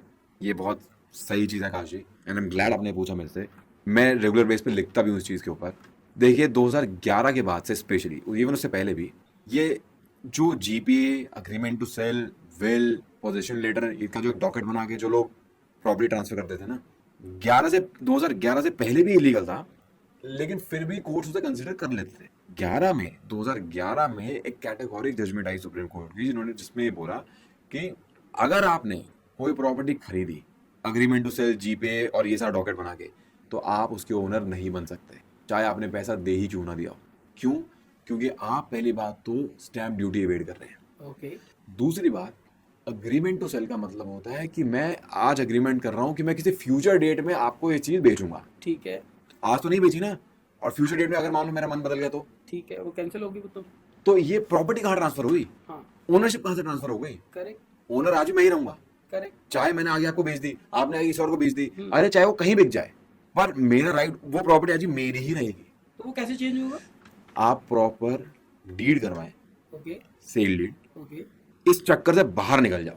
ठीक है। अग्रीमेंट टू सेल, जीपीए, ये कुछ नहीं है, आपको इससे बाहर निकलना पड़ेगा। और अगर आपको कोई जबरदस्ती इसमें बेचना चाह रहा है कि नहीं मैं तो अग्रीमेंट ही करूंगा, आप प्रॉपर्टी वो लो ही मत। करेक्ट। आपको पैसा फंसेगा। कल जब आप कोर्ट जाओगे तो आपके पास इतनी रेमेडी मिलेगी कि आप उस अग्रीमेंट को एनफोर्स करा सकते हो कि भैया इसको बोलो मेरे लिए नाम पे रजिस्ट्री कराए, और वो भी डिस्क्रिशनरी रेमेडी है, जज चाहे तो मना भी कर सकता है फैक्ट के हिसाब से। तो इतना फंसे से अच्छा है स्टार्टिंग में बात करो कि भैया डीड कराऊंगा, पूरी रजिस्टर्ड डीड कराऊंगा। जो डीड है रजिस्टर्ड से मतलब जो आपका सब रजिस्टर्ड ऑफिस लगता है उस प्रॉपर्टी का, आप वहां जाओ, प्रॉपर रजिस्ट्रेशन कराओ और स्टैम्प ड्यूटी पे करो। स्टैम्प ड्यूटी पे करो। दिल्ली में जैसे 5 या 7% आती है मेल और फीमेल के हिसाब से, तो मेरे ख्याल से फीमेल पे 5% लगती है, आई बिलीव, शायद उतना क्लियर नहीं है, बट जो भी है मतलब एक थोड़ा फर्क रहता है। लेकिन आप उस 5-7% बचाने के चक्कर में आप पूरे पैसे से हाथ धो बैठते हो, और प्रॉपर्टी तो गई हाथ से। और फिर अपडेट भी करानी है, अपडेट अपने आप हो जाती है। नहीं, एक बार आपने रजिस्टर्ड सेल डीड कर ली तो अब वो प्रॉपर्टी की ओनरशिप आपके पास आ गई। अब कोई और उस पर आगे कभी कब्जा नहीं करेगा। कभी नहीं कर सकता। कैसे करेगा वो आपके पास? सर आजकल मार्केट में ना हर कोई एग्रीमेंट टू सेल करके प्रॉपर्टी बेच रहा है। ठीक है, एक और नई टेक्नोलॉजी आ गई है, क्योंकि जिस दिन रजिस्ट्रार्ड के पास में प्रॉपर्टी जाती है पेपर, उससे पहले तो एटीएस पे साइन होते हैं। अब एटीएस पे साइन कराने के बाद में लोग कहते हैं कि अगर हम कोर्ट के थ्रू रजिस्टर्ड एटीएस करवाते हैं और उसमें जो टर्मिनोलॉजी या टाइमिंग मेंशन है कि सपोज मैंने आपके साथ में आज एक एग्रीमेंट किया कि तरुण जी मैं आपको एक अपना अपार्टमेंट दे रहा हूँ, इस अपार्टमेंट की कॉस्ट 2 करोड़ रुपए है, हम आपको ये पैसा 90 दिनों में देंगे, 90 दिनों में आपको ये पैसा देंगे। इस तरीके से आज मैंने आपको 10% दे दिया, रेस्ट पैसा हम देंगे जिस दिन आप मेरे नाम के ऊपर ये सेल डीड ट्रांसफर करोगे। ठीक है, और उस चीज को हमने कोर्ट के अंदर रजिस्टर्ड करवा लिया। ठीक है, कोर्ट के रजिस्टर्ड करा के नोटराइज लग गया कि भाई इस डेट के अंदर हमारा ये हो गया। अब इन बिटवीन जो सेलर है वो कहता है यार नहीं तरुण जी मेरा रेट ना बढ़ गया है, अब 2.5 करोड़ का हो गया, मैं आपको नहीं दे रहा, मैं किसी और को बेच रहा हूँ। अब उस केस में बायर कैसे प्रोटेक्ट हो सकता है? पहली बात तो आप इतना एक चीज गार्ड मान लो, कोई डॉक्यूमेंट अगर नोटराइज हो रहा है, हाँ। इसका मतलब ये नहीं है वो कोर्ट से रजिस्टर हो रहा है, ये नहीं, ये धारणा हटाओ, गलत है। ठीक है, नोटराइज का मतलब सिंपल होता है कि कोई एक वकील साहब जिसको नोटरी अपॉइंट कर रखा है हाई कोर्ट ने, वो अपने स्टैम्प लगाता है और उसका काम होता है ये देखना ये जो अग्रीमेंट मेरे सामने आया है, दोनों पार्टी आई है, विटनेस आए मेरे सामने साइन करें, मेरे रजिस्टर में साइन करो और जाओ, बस। ठीक है, ये इसमें ये कोई कोर्ट रजिस्टर्ड नहीं है। ठीक है, तो ये इस धारणा में तो रहो ही मत कि कोर्ट रजिस्टर्ड है। अच्छा, अब आपने क्या करा, आपने एटीएस कर लिया। पहली बात तो आपने जो बोल रहे मैं ऐसे पार्ट पेमेंट करूंगा इतने टाइम बाद, स्टार्टिंग में आप यूजुअली लोग क्या करते हैं, बयाना रिसीट भी बना देते हैं कि कुछ अमाउंट दिया वो बयाना रिसीट बन गई। हाँ। और बयाना रिसीट भी गलत होती है। ओके। अगर आपको ऐसे ही करना है कि मुझे एक प्रॉपर शेड्यूल फॉलो करना है और मैं 6 महीने में इतना पैसा दे दूंगा, तो आप एक प्रॉपर एग्रीमेंट बनाओ। अब आप उसको एटीएस बोलो, कुछ भी बोलो, पर मैं तो कहता हूँ एटीएस मत ही बोलो उसे क्या बोलना चाहिए? आप उसको सिंपल परचेज एग्रीमेंट बनाओ। ठीक है, उसमें टर्म्स लिखो ठीक है, कि इतना इतना अमाउंट हमारा तय हुआ है, हाँ। आपने बोला 2 करोड़ तय हो गया, 20-20 लाख रुपए 10 इंस्टॉलमेंट में आएंगे, ठीक है, और हर महीने में 2 इंस्टॉलमेंट आएगी। ठीक है, इंस्टॉलमेंट पहली 15 तारीख तक आ जानी चाहिए, ठीक है। दूसरी 30 तारीख तक। ठीक है, ये अग्रीमेंट बहुत एग्जॉस्टिव होने चाहिए ठीक है, तरीके से, ऐसा नहीं आपने बस 2 पन्नों में लिख दिया। ये डॉक्यूमेंट राइटर से जब तक आप काम कराते रहोगे आप फंसते ही रहोगे। ठीक है, आप प्रॉपर, आप जब इतना बड़ा काम कर रहे हो तो प्लीज हेजिटेट मत करो एक काउंसिल, एक लॉयर को एंगेज करने के लिए। ठीक है, थोड़ी सी फीस लगेगी बट इतना आपका काम हो जाएगा। ठीक आप जब अग्रीमेंट बनाओगे ना, अब आप उस अग्रीमेंट को सब रजिस्ट्रार के पास रजिस्टर कराओ, ठीक है। उसके प्रॉपर क्लॉज के अंदर रजिस्टर कराओ, उस पर बिल्कुल स्टैम्प ड्यूटी थोड़ी बहुत कौन से लगेगी, clause होते हैं? पर वो डिफरेंट क्लॉजेज होते हैं। देखो आप इतना इतना समझो कि आपका अग्रीमेंट रजिस्टर हो जाता है, लेकिन रजिस्टर हुआ सब रजिस्ट्रार के ऑफिस में, ठीक है, कोर्ट में नहीं, कोर्ट में नहीं, सब सब रजिस्टर। रजिस्ट्रार के ऑफिस में, ओके, जहाँ पे आपके विटनेस भी गए, आप दोनों पार्टी भी आई, ठीक है, फोटो खींच के सब तरीके से रजिस्टर हो गया। अब वो अग्रीमेंट ड्यूली रजिस्टर्ड है, ड्यूली रजिस्टर। Duly registered. अब कल अगर वो सेलर बोलता है कि भैया मेरा तो रेट बढ़ गया है ना, मैं तो देखो मैं बायर हूँ और मैं अपनी सारी चीज फॉलो कर रहा हूँ, ठीक है, मैं 14 तारीख को अपनी पहली किस्त देता हूँ, Correct. 28 को दूसरी दे देता हूँ, ठीक है, और 2-3 महीने से दे चुका हूँ। हाँ, अब वो कह रहा है कि नहीं भैया रेट बढ़ गया, अब तो मैं तो नहीं लूंगा, Correct. तो वो नहीं कर सकता। इसलिए, और क्योंकि वो ये ना कर पाए, आपके एग्रीमेंट में एक और चीज होनी चाहिए कि प्राइस आज फ्रीज हो गया, और कल अगर इनमें से कोई भी बैकआउट हुआ, हाँ, या तो बायर बैकआउट हुआ तो उस पर क्या पेनल्टी लगेगी, और अगर सेलर बैकआउट हुआ तो उस पर क्या पेनल्टी लगेगी, क्योंकि जब तक पीनल कॉन्सिक्वेंस नहीं है तब तक तो दोनों पार्टी अपने फिर मनमर्जी के है ना, मनमर्जी के। फिर अग्रीमेंट का मतलब क्या। करेक्ट, और ये क्योंकि ये पीनल क्लॉज बहुत स्पेसिफिक होने जरूरी है, ताकि कल अगर आपको कोर्ट जाना पड़ जाए खुदा ना खास्ता किसी रीजन से, तो आपके फैसले थोड़े जल्दी हो जाए। जल्दी हो जाए। ये जो एक मिथ है ना कि कोर्ट में तो भैया 7 साल लग जाते हैं, अरे वो इसलिए लगता है आप लोग कागज ढंग से नहीं रखते, कागज ढंग के नहीं बने हुए। और ये पता क्यों होता है, ऐसा नहीं कि लोगों को पता नहीं है, एक एंगल होता है अवेयरनेस का, किसी के नहीं पता है, अरे पता भी है ना, तो या तो आप करना नहीं चाह रहे, या सिंपल भाषा में बोलते हैं आदमी आलसी ऐसा होता है कि छोड़ना क्या करना है, हाँ, और जब छोड़ना क्या करना है तो फिर जब कचहरी आओगे तो फिर तो टाइम लगेगा, टाइम भी लगेगा और फिर आपको सोल्यूशन भी नहीं मिलने वाला। लेकिन अगर आप टाइमली स्टार्टिंग में ही किसी काउंसिल को एंगेज करके उसकी फीस भर के उससे काम करा लेंगे तो शायद आपको कोर्ट में काम बहुत ईजी हो जाएगा। अच्छा, एक चीज़ पूछनी है, इसमें जब हम जाके रजिस्टर्ड कराते हैं, आपने बोला फोटो खिंच जाएगी आपका, बिल्कुल जैसे नॉर्मल रजिस्ट्री होती है वैसे होगा, इसमें क्या कॉस्ट आ जाती होगी? सब देखिए डिपेंड करता है, हम्म, क्योंकि कोई एमआरपी तो है नहीं, बट अगर मैं आपको मोटा मोटा बताऊं कि अगर आप किसी अच्छे काउंसिल को एंगेज करते हैं जो आपका पूरा ड्राफ्ट करेगा एग्रीमेंट, क्योंकि उसमें आप उसको ये भी देखना पड़ेगा ना कि मैं, या तो वो एक ही काउंसिल है जिसपे बायर सेलर दोनों आ गए कि भैया हम दोनों ट्रांजेक्शन करना चाहते हैं, हमारे विटनेस है और हम दोनों चाहते हैं आप बना दो और ये हमारी टर्म्स है, तो अभी तो दोनों पार्टी आ गए ना, ठीक है, तो यूजुअली ये अग्रीमेंट, ये जो कॉन्ट्रैक्ट बनेगा इसके ड्राफ्ट के चार्जेस आपके लगा लो 50,000 से 1 लाख तक जा सकते हैं। ठीक है, ठीक है, अब अगर आपको इसमें कुछ काउंसिल्स होते हैं कि वो अपने ऑफिस से शायद रजिस्ट्रेशन का प्रोसेस भी थोड़ा स्ट्रीमलाइन करा देते हैं, कि उनके पास एक टीम होती है जो आपको पूरा गाइड कर देती है, स्ट्रीमलाइन कर देती है कि कैसे कैसे कब अपॉइंटमेंट लेनी है सब रजिस्ट्रार के ऑफिस में और कैसे आपको आना है, इन दिनों में आना है, सारा काम, तो वहाँ पैसे और बढ़ जाते हैं। इस फीस के अलावा एक आपको हो सकता है कि वो स्टैम्प ड्यूटी भी देनी पड़ जाए उस अग्रीमेंट के ऊपर, जो भी थोड़ी बहुत लगेगी वो सीधा वहाँ जमा होगी। अब वो क्या हो सकती है? देखिए सर, वो डिपेंड ही करेगा कि मैं आपको ऐसे फिक्स नहीं बता सकता, जैसे 15-20 प्रॉपर्टी अगर आप खरीद रहे हो तो फिर तो आपको पता है कि 5% 7% ये तो जानी है हाँ, जो आपका अमाउंट है, बट ऐसे केस में भी क्या होता है कि जो आप 2 करोड़ का अमाउंट आपने लिख दिया उसमें उसके हिसाब से कुछ बनेगा, बट वो इतना नहीं जाएगा, वो 5-7% नहीं जाएगा, वो कुछ 25-30 हज़ार, वो देखिए वो डिपेंड ही करता है, वो डिपेंड करता वो है, आप उसकी क्लैरिटी आपको स्टेट टू स्टेट में ही मिलेगी, स्टेट टू स्टेट वाइज में। डिफर करेगी। और सबसे अच्छी बात है कि आप अपने स्टेट जहाँ पे आप भी करा रहे हो वहाँ सब रजिस्ट्रार ऑफिस में कांटेक्ट कर लो, या फिर आप जिनकी मदद ले लो, जिस काउंसिल की मदद ले लो, तो उनसे पता कर लो कि आपके इस एरिया में क्या चल रहा है, क्योंकि उनकी टीम जो काम स्ट्रीमलाइन कराती है तो वो आपको इस बारे में अच्छे से बता पाएंगे कि किस परसेंट पे कितना जाएगा। एक और चीज़ थी सर, क्योंकि देखो आज हिंदुस्तान में बहुत सारी पॉपुलेशन ऐसी है जो कि अपने आप को बहुत ओवर स्मार्ट समझती है कि यार क्यों ही देने लाख रुपए वकील के, 50,000 रुपये क्यों ही देने हैं, ये तो हम चैट जीडीपी के ऊपर डालेंगे और चैट जीडीपी बना के दे देगा पूरा एग्रीमेंट और बस साइन करेंगे और जाके खुद ही कर लेंगे जाके। क्या ये सही तरीका रहेगा? बिल्कुल गलत तरीका है, और ये जो ज्यादा ओवर स्मार्ट हो गए ना, ये ठीक है हमारे आप सबके हाथ में फोन है, स्मार्टफोन है, ओवर स्मार्टनेस आनी ही है, आप किसी भी फील्ड में चले जाओ, लेकिन कल जब आप कोर्ट पे खड़े हो गए तो क्या चैट जीपीटी आपको रिप्रेजेंट करेगा? और चैट जीपीटी आपको वो बताओ, वो आपका कुछ भी बना रहा है वो कैसे बना रहा है, उसके पास वो डेटा कहाँ से आ रहा है, आप समझ रहे हो? वो आपको आज भी जितना मैंने एक्सपीरियंस किया है वो डेटा यूएस यूके के लॉ के कंटेक्स्ट में बनाता है, इंडियन लॉ के कंटेक्स्ट में नहीं बनाता है। करेक्ट, अगर आप अग्रीमेंट वगैरह बनाओगे, जब तक आपको किसी भी एआई सॉफ्टवेयर को जब तक आपके जिस एरिया के लिए आप बनवाना चाह रहे हो उसे उसके लॉज ही उसको नहीं पता तरीके से, वो क्या बना के देगा, और वो बना के भी देगा तो स्टैंडर्ड बॉयलर प्लेट देगा। बॉयलर प्लेट से आपको कोई भला नहीं होला, इससे अच्छा तो आप 1000-2000 रुपये खर्च डॉक्यूमेंट राइटर से बनवा दो, उसके बाद तो रखा ही पूरा फॉर्मेट। पर अगर वो इतना ही काम कर रहा होता तो आपको बाद में कचहरी धक्के नहीं खाने पड़ते। बिल्कुल ठीक बात। तो ये कोई ना ही करे तो अच्छा है, बाकी ठीक है भैया। अच्छा तरुण जी, रियल एस्टेट के तो काफ़ी सारे हमने टॉपिक कवर किए, पर मुझे लगता है कि आजकल जो एलमनाई वाले केसेस चल रहे हैं, जहाँ पर आप देखें कि शादियाँ होती हैं, बड़े बड़े बिजनेसमैन, बड़े बड़े जो क्रिकेटर हैं, इनकी शादियाँ होती हैं और कुछ टाइम के बाद में 1-2 साल लगते हैं, उसके बाद वो लोग अलग हो जाते हैं और वाइफ बहुत बड़ा पैसा क्लेम करती है। क्या ये सही तरीका है, या रिसेंटली आज से 5 दिन पहले 6 दिन पहले एक न्यूज़ आई, उसने पूरे भारत को हिला दिया।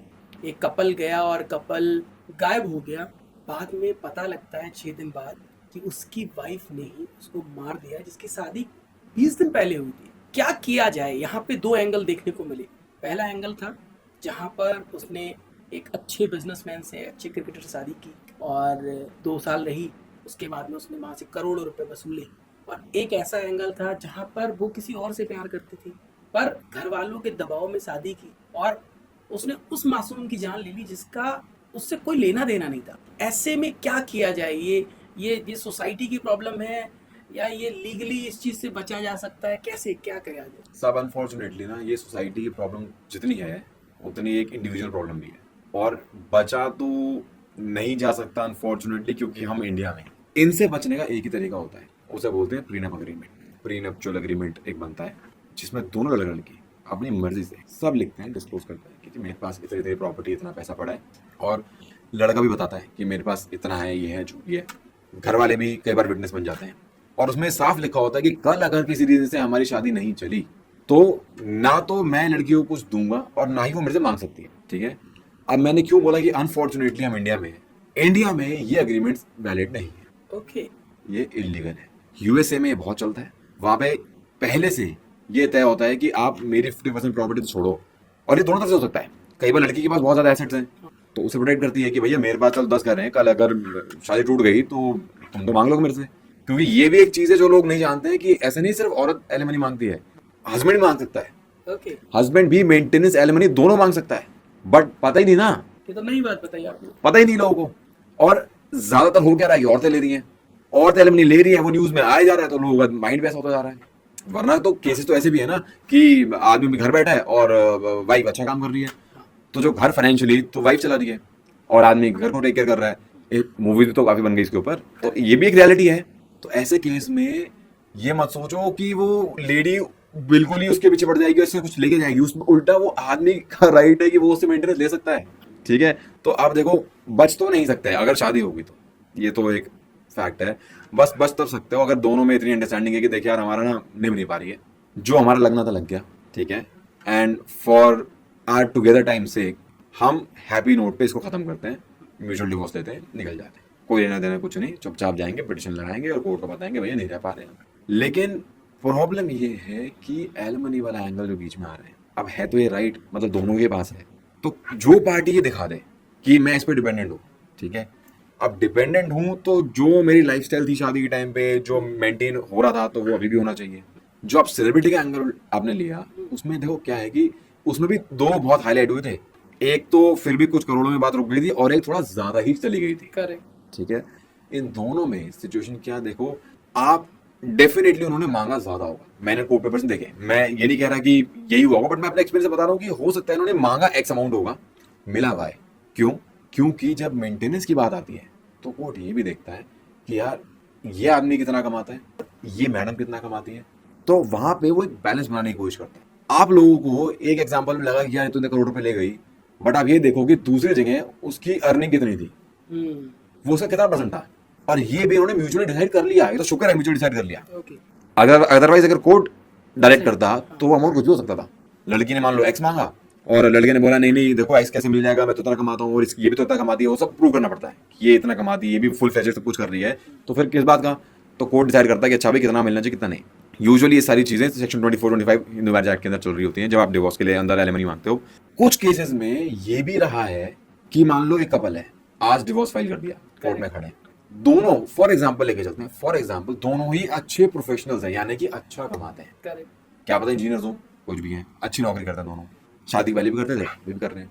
शादी के बाद लड़की अच्छे से काम कर रही है, पर जब डिवोर्स की बात आई जानबूझ के उसने रिजाइन कर दिया ठीक है, कि ये तो 2-3 लाख रुपए महीना कमाता है और मैं भी कमाती हूँ, तो ऐसे तो मैं इसको परेशान कैसे करूंगी, करेक्ट, रिजाइन कर दिया। और कोर्ट में आगे जी ऐसा है, ये तो 3 लाख रुपए महीना कमाता है, तो मेरे को इसे 1.5 लाख रुपए चाहिए महीने के। ऐसे केस में कोर्ट मेंटेनेंस नहीं देता, मना कर सकता है। क्यों? क्योंकि आप केपेबल हो, वेल क्वालिफाइड हो, आपकी हिस्ट्री ऐसी है कि आप काम करते रहे हो, लेकिन आज आप जानबूझ के ये करके बैठे हो, क्यों? Just to harass this guy. और ये अभी रिसेंटली मार्च 2025 की दिल्ली हाई कोर्ट की जजमेंट आई है, जहां पे उन्होंने डिनाई किए मेंटेनेंस एग्जैक्टली इसी पॉइंट पे कि ये जो आपने नौकरी छोड़ी है ना, ये जानबूझ सिर्फ हरास करने के लिए। अब किसी के पास डिग्री होना इनफ नहीं है कि वो जानबूझ के काम नहीं कर रही है। ये देखो, ये सब चीजें ना आप फैक्ट्स देख के आपका एक लॉयर इवैल्यूएट कर सकता है करेक्ट, कि क्या है क्या नहीं है। Correct, correct. लेकिन एज ए हस्बैंड भी अगर आप अपनी बीवी पे डिपेंडेंट हो तो प्लीज आप लो ना लेवनी, कौन रोक रहा है?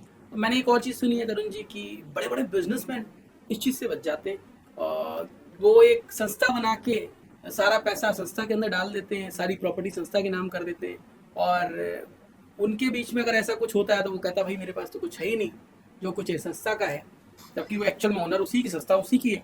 तो ऐसे में क्या एंगल है, कैसे बचा जाता है? देखिए, हमारा कानून इतना भी अंधा नहीं है।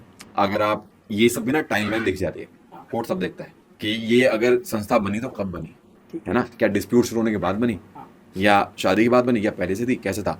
हर एक चीज फैक्ट टू फैक्ट डिपेंड करती है। जैसे एक बहुत सिंपल सा एग्जांपल अगर मैं आपको दूं ना, कि ये तो चलो ऑर्गेनाइजेशन तो कैसे बनेगी क्या बनेगी तो शायद लोग ना समझ पाए, बट बहुत बार लोग क्या करते हैं कि जब बच्चों की शादी हो गई और बच्चों में लड़ाई हो रही है तो घर वाले क्या करते हैं, बेटे को बेदखल कर देते हैं। जैसी बहू घर से निकली या मतलब अपने मायके चली गई, लड़ भिड़ के जैसे भी करके इमीडिएट उसको बेदखल कर देते हैं कि जी अब हमारा तो बच्चा रहा नहीं, तो हमारी प्रॉपर्टी बच गई। और ये कभी कोर्ट में नहीं चलता। कोर्ट बोलते हैं आपको उस दिन ही आता है ऐसे बेदखल करने का, उससे पहले जब नहीं ये आता। इशू बना था। हाँ, तो ये यही चीज है कि संस्था बनी तो कब बनी, कैसे बनी। तो जो ये चीज होती है, जो लोग बच जाते हैं ना, ये कहना तो देखो गलत है जो बच जाते हैं, लेकिन शायद प्लानिंग स्टार्टिंग से होती है स्टार्टिंग से भी। वो लोग। और प्लानिंग नहीं, मैं तो कहता हूँ कि ये देखो, आदमी अगर मेहनत से कुछ एसेट बना रहा है और उस एसेट को प्रोटेक्शन के लिए वो कुछ करता है तो गलत क्यों है? वो कुछ इलीगल तो नहीं कर रहा, तो ठीक है ना। उसने टाइम रहते हुए अपनी कुछ रेमेडीज ली, या रेमेडीज छोड़ो, उसने कुछ अपने प्लानिंग करी, वो प्लानिंग उसके आज काम आ गई। प्रोविजन है। मैं हमेशा से जो भी मेरे पास में कंसल्टेंट के लिए आते हैं, चाहे वो प्रॉपर्टी परचेज कर रहे हो, तो मैं अपने जीवन का एक्सपीरियंस उनको यही बताता हूँ कि चाहे टैक्सेशन का मामला हो, जहाँ पर आपके पास बहुत सारे प्रोविजन है, चाहे रियल एस्टेट की बात हो जहाँ आपके पास बहुत प्रोविजन है बचने के, पर एक्चुअल में आपको वो छोटे छोटे पहलू पता ही नहीं है, और आप एक्सपर्ट के पास जाना नहीं चाहते। आप जाते हो उस ब्रोकर के पास जो आपको कहता है भाई मैं 5 में से 4% आपको दे दूंगा, तो आपकी लालच आपको डुबा देती है। ये बिल्कुल राइट एग्जाम्पल है।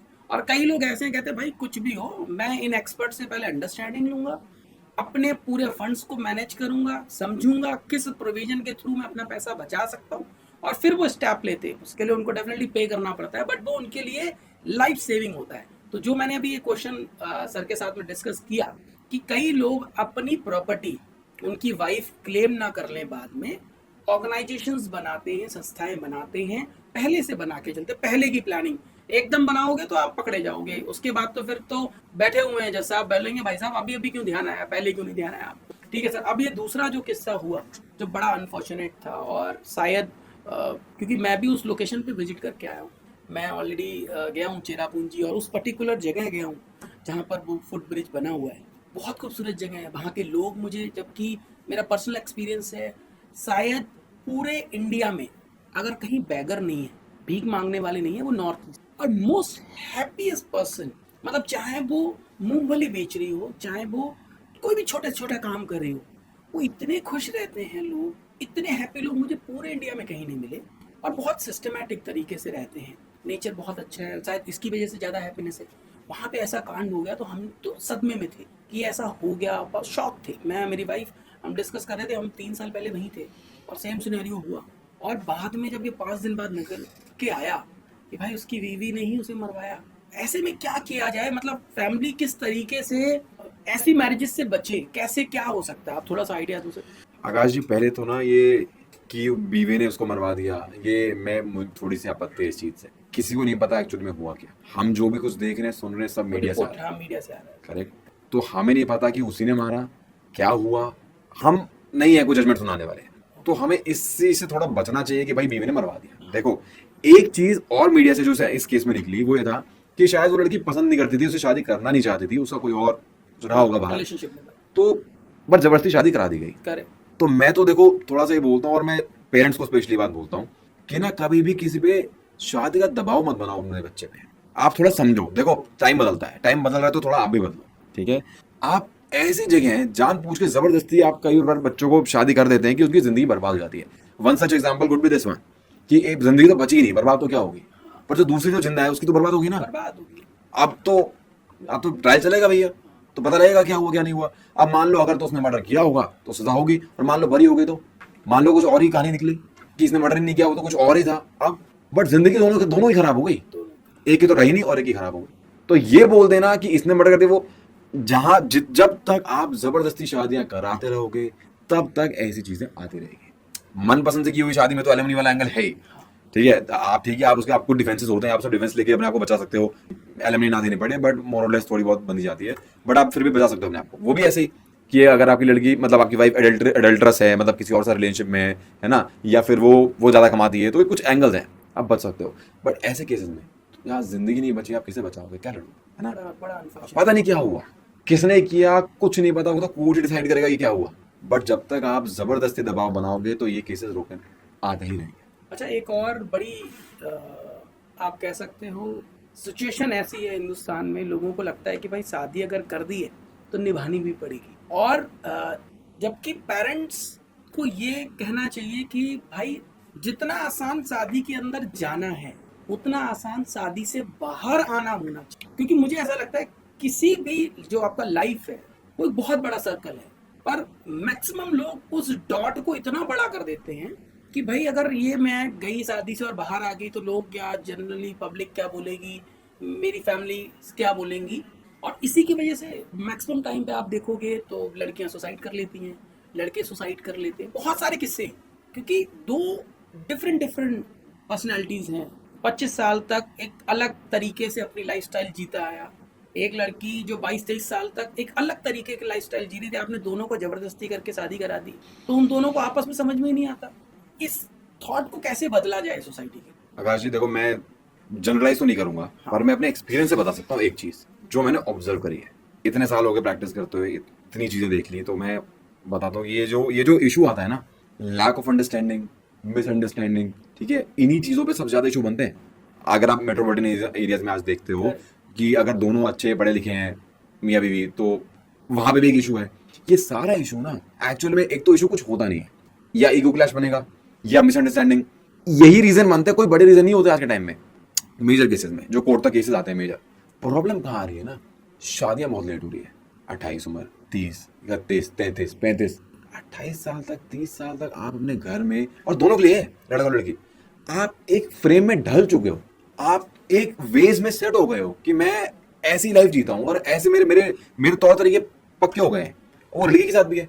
अब आप दोनों को रख दो एक छत के नीचे, ये तो कलेश होंगे, 100% होंगे, क्योंकि वो अंडरस्टैंडिंग वाला जो जब आपका माइंड मैच्योर हो रहा होता है, जब अंडरस्टैंडिंग बढ़ रही होती है, जब वो उसको रजिस्टर कर सकता है, वो टाइम तो निकल गया। अब वो भी अपने फेज में सेट है, ये भी अपने फेज में सेट है, अब और वही लड़ाइयाँ हो रही है। तो मुझे तो ऐसा लगता है कि देखो, पहले तो इतना डिले नहीं करना चाहिए, 30, 32, 35 नहीं करना चाहिए। अगर आपको if you are genuinely interested in getting married तो थोड़ा सा टाइम रहते कर लेना चाहिए, ठीक है। या तो आपको मुझे शादी नहीं करनी तो एक बात है, लेकिन अगर आप लेट शादी कर रहे हैं और तो आपको ये लेके चलना पड़ेगा कि इश्यूज आएंगे, ठीक है। अब अगर आप मिल बांट के उसको सॉल्व नहीं कर पा रहे हो, आपकी मेंटल हेल्थ सफ़र कर रही है, आपको लग रहा है कि यार मेरा काम भी सफ़र कर रहा है, मैं नहीं जी पाऊंगा, तो इस चीज़ को थोड़ा नॉर्मलाइज करो कि देखो इतने साल भी रहे थे ना बिना शादी के। आज मुझे लग रहा है कि मेरे घर वाले बोलेंगे, रिश्तेदार बोलेंगे, क्या बोलेंगे, अरे वो कब तक बोलेंगे, 1 हफ्ता, 10 दिन, 1 महीना। पहली बात तो किसी को इतना टाइम ही नहीं है बोलने का, ठीक है। ये आपने अपने अंदर बना लिया है कि भैया अगर मैंने डिवोर्स दे दिया तो कल मेरी जिंदगी खराब हो जाएगी। क्यों खराब हो जाएगी? मेरे को 4 लोग आगे सब बोलेंगे। अरे कोई नहीं बोल रहा भाई, दुनिया में एक तरह से टूटते हैं, आधी दुनिया को ही नहीं पता होता कि उनके रिश्तेदारों घर में क्या चल रहा है।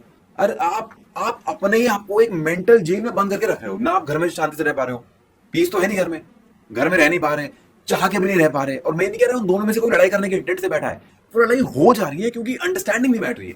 तो सबसे अच्छा भैया इस सिचुएशन में ना दोनों के लिए बेटर है चुपचाप म्यूचुअल तरीके से आप डिवोर्स ले लो, अलग हो जाओ। अपने आपकी जिंदगी एक ही बार जिंदगी मिली है, शायद आप अलग होकर अच्छे से रह पाओ, आप रह लो।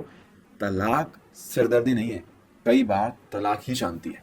ये समझना बहुत जरूरी है। या तो आप शादी कर लो 23-24 की उम्र में, और आप नोट करना, मतलब मैंने नोट किया आकाश जी, जिनकी शादियां 23-24-22 साल में होती है, मैं ये नहीं कह रहा करनी चाहिए, पर जिनकी होती है उनके आपको डिवोर्स रेट बहुत कम मिलेंगे, लड़ाइयाँ भी बहुत कम मिलेगी, क्योंकि वो दोनों जैसे जैसे बड़े हुए ना, 24 के हुए बच्चे, 26 के हुए, वो एक दूसरे के साथ बड़े हुए, तो दोनों ही उस फ्रेम में डल गए। इसीलिए हमारे यहाँ पे जो पुराना कानून भी है उसमें भी लड़की की एज निर्धारित है, लड़के की एज निर्धारित है। पर आज के टाइम में हर कोई भाग रहा है, ठीक है, हर कोई कहीं ना कहीं पहुंचना चाहता है, एक रेस में जुटा हुआ है कि मुझे इतना अचीव कर लेना, उसके बाद आई एम थिंकिंग मुझे इतना अचीव कर लेना है। सही भी है, गलत भी है, हर एक इंसान का इंडिविजुअल, जैसे बोलो ये जो डिफरेंस होते हैं वो डिफरेंस होते हैं क्यों है, क्योंकि एक दूसरे की बात उनको नहीं समझ में आती। और यही बात अगर वो समझे ठंडे दिमाग से, उनके पेरेंट्स समझे। मेरा ये कहने का मतलब नहीं है कि लोग लेट शादियां ना करें, करने वाले करते हैं, आप उन्हें रोक नहीं सकते, बट जो प्रेशर पीछे से रहता है कि यार मैं घुस तो गया, अब मैं निकलूंगा तभी जब मैं मरूंगा, वो नहीं होना चाहिए। क्योंकि डेली मरने की जगह एक बार आप डिसीजन लो और अपनी लाइफ जियो। क्योंकि वो जो डॉट है, डॉट उसको इतना बड़ा ना करो कि वो पूरा सर्कल बन जाए, उससे निकलोगे आपको अगले और पड़ाव मिलेंगे लाइफ के। ये मैंने आपसे खाली इसलिए पूछा क्योंकि आप क्रिमिनल लॉयर हो, आपके पास में मल्टीपल सवाल इस तरीके के आते होंगे, केसेस आते होंगे, मुझे लगा आपसे पूछना चाहिए। क्योंकि किसी भी मैरिज को अंडरस्टैंड करने में एटलीस्ट 5 साल लगते हैं, मेरा पर्सनल एक्सपीरियंस है, at least 5 year to understand each other. Flexibility लाने में, आपको अपने एटीट्यूड में, सामने वाले को अपने एटीट्यूड में, कि आपको कब गुस्सा आ सकता है, सामने वाले को कब गुस्सा आ सकता है। अगर आप वो गुस्से के रिदम को समझ पाए और अपने आप को कूल रख पाए तो आप लंबा चल जाओगे। और अगर दोनों जनों को गुस्सा आता रहा तो फिर एक दिन फटोगे। और ये होता भी क्यों है ना, क्योंकि आप ना समझने के लिए नहीं सुनते, आप रिस्पॉन्ड करने के लिए सुनते हो। करेक्ट, वही हो रहा है। और खैर हमारे थोड़े से कानून भी अनफॉर्चुनेटली वुमेन फेवरिंग ज्यादा है। जब हम मैरिज लॉज के बारे में बात करते हैं तो थोड़ा सा वुमेन फेवरिंग हो जाते हैं, उस चक्कर में भी काफी मिसयूज होता है। तो कई बार लोग उस चक्कर में भी डर के बैठते हैं। एक रीजन ये भी होता है कि यार अब एक औरतों के तो सारा कानून है, मेरे पास तो कुछ नहीं है, मैं कहाँ जाऊंगा। तो ऐसा नहीं है, आपके पास भी बहुत चीजें हैं।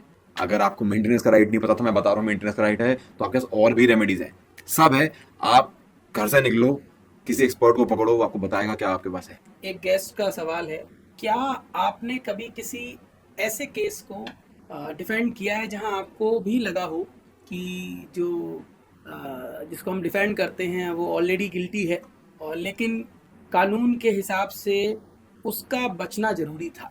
साहब हम कभी ये जजमेंट बना के नहीं बैठ सकते कि जो हमारे पास आया वो गिल्टी है नहीं। जजमेंट देना मेरा काम नहीं है। हमारे एडवोकेट्स एक्ट, BCI रूल्स जो हमारे प्रोफेशन को गवर्न करती हैं, सख्त हिदायत है। हमारा काम है उनको रिप्रेजेंट करना as per law to the best of our capability.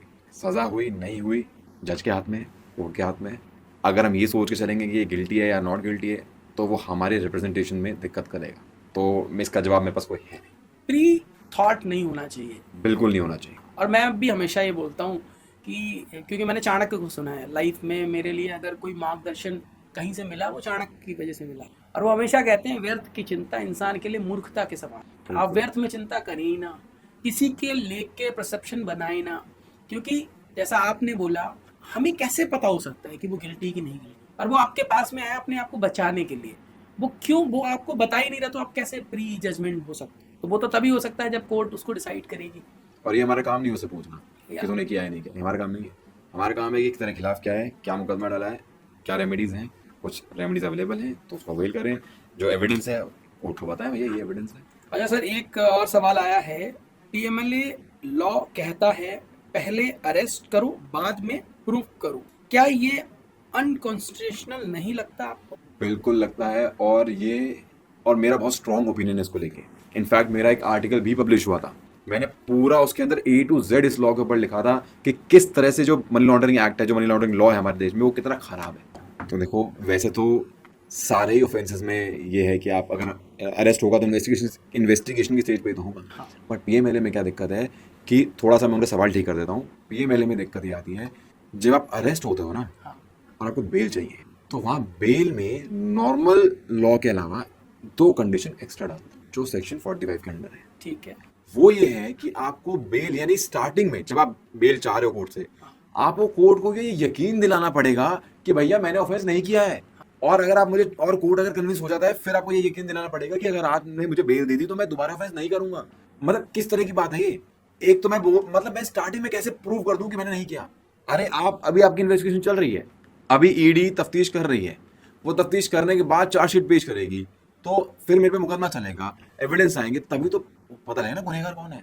हमारा बेसिक जूरिस्प्रूडेंस क्या है इंडिया का? Everyone is presumed innocent until proven guilty. Okay. कि जब तक कोई दोषी साबित ना हो जाए वो निर्दोष है। ठीक है। ठीक है। लेकिन कुछ कानून जैसे यूएपीए, चलो ये तो टेररिस्ट वाला लॉ हो गया, उस पर तो मैं जाऊंगा नहीं, लेकिन जो ये मनी लॉन्ड्रिंग है, आप ये बोल रहे हो कि भैया अरेस्ट तो स्टार्टिंग में हो गया, जब अभी एफआईआर वो ईसीआईआर हुई, उसके बाद तुम्हारा इन्वेस्टिगेशन हुई, लेकिन तुम मुझे आज ही प्रूव कर दे कि तुमने ऑफेंस नहीं किया। अरे मैं कैसे प्रूव करूं भाई? मुझे यही नहीं पता कि मेरे खिलाफ एलिगेशन क्या है। देखिए बहुत सिंपल तरीका होता है। आप किसी को जेल में कब रखते हो, किसी को अरेस्ट कब करते हो? जब या तो आपको उसके तफ्तीश में जरूरत है कि हमें इन्वेस्टिगेशन करनी है, हमें इसकी जरूरत है, और जरूरत क्यों है कि या तो हमें इससे कुछ चीजें पूछनी है जो हमें नहीं बता रहा है, ठीक है, या हमें इससे कुछ रिकवरी करनी है, या हमें इससे किसी का पता लगाना है कि इसके साथ भाई 4 लोग और भी थे, कहाँ रहते हैं, कैसे हुआ, ये समझा।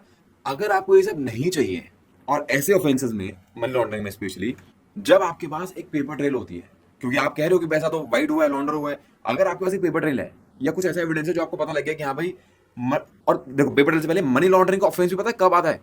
जब आपने कोई पैसा कमाया किसी ऑफेंस के, किसी गलत काम को करके, और अब आप उसे सफेद दिखाना चाह रहे हो। कानून बोलता है कि एक प्रेडिकेट ऑफेंस होना चाहिए।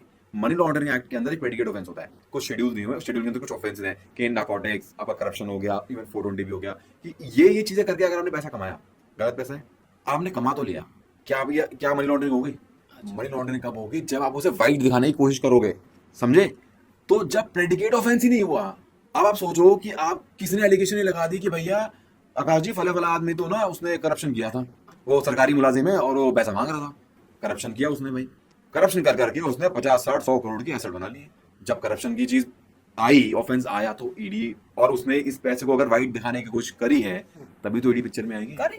अब हो क्या रहा है, कानून इतना सिंपल होने के बाद कि जब तक मैं कोई उस प्रेडिकेट ऑफेंस से पैसा नहीं कमाऊंगा, तब तक मैं उसे वाइट कैसे कर दूंगा?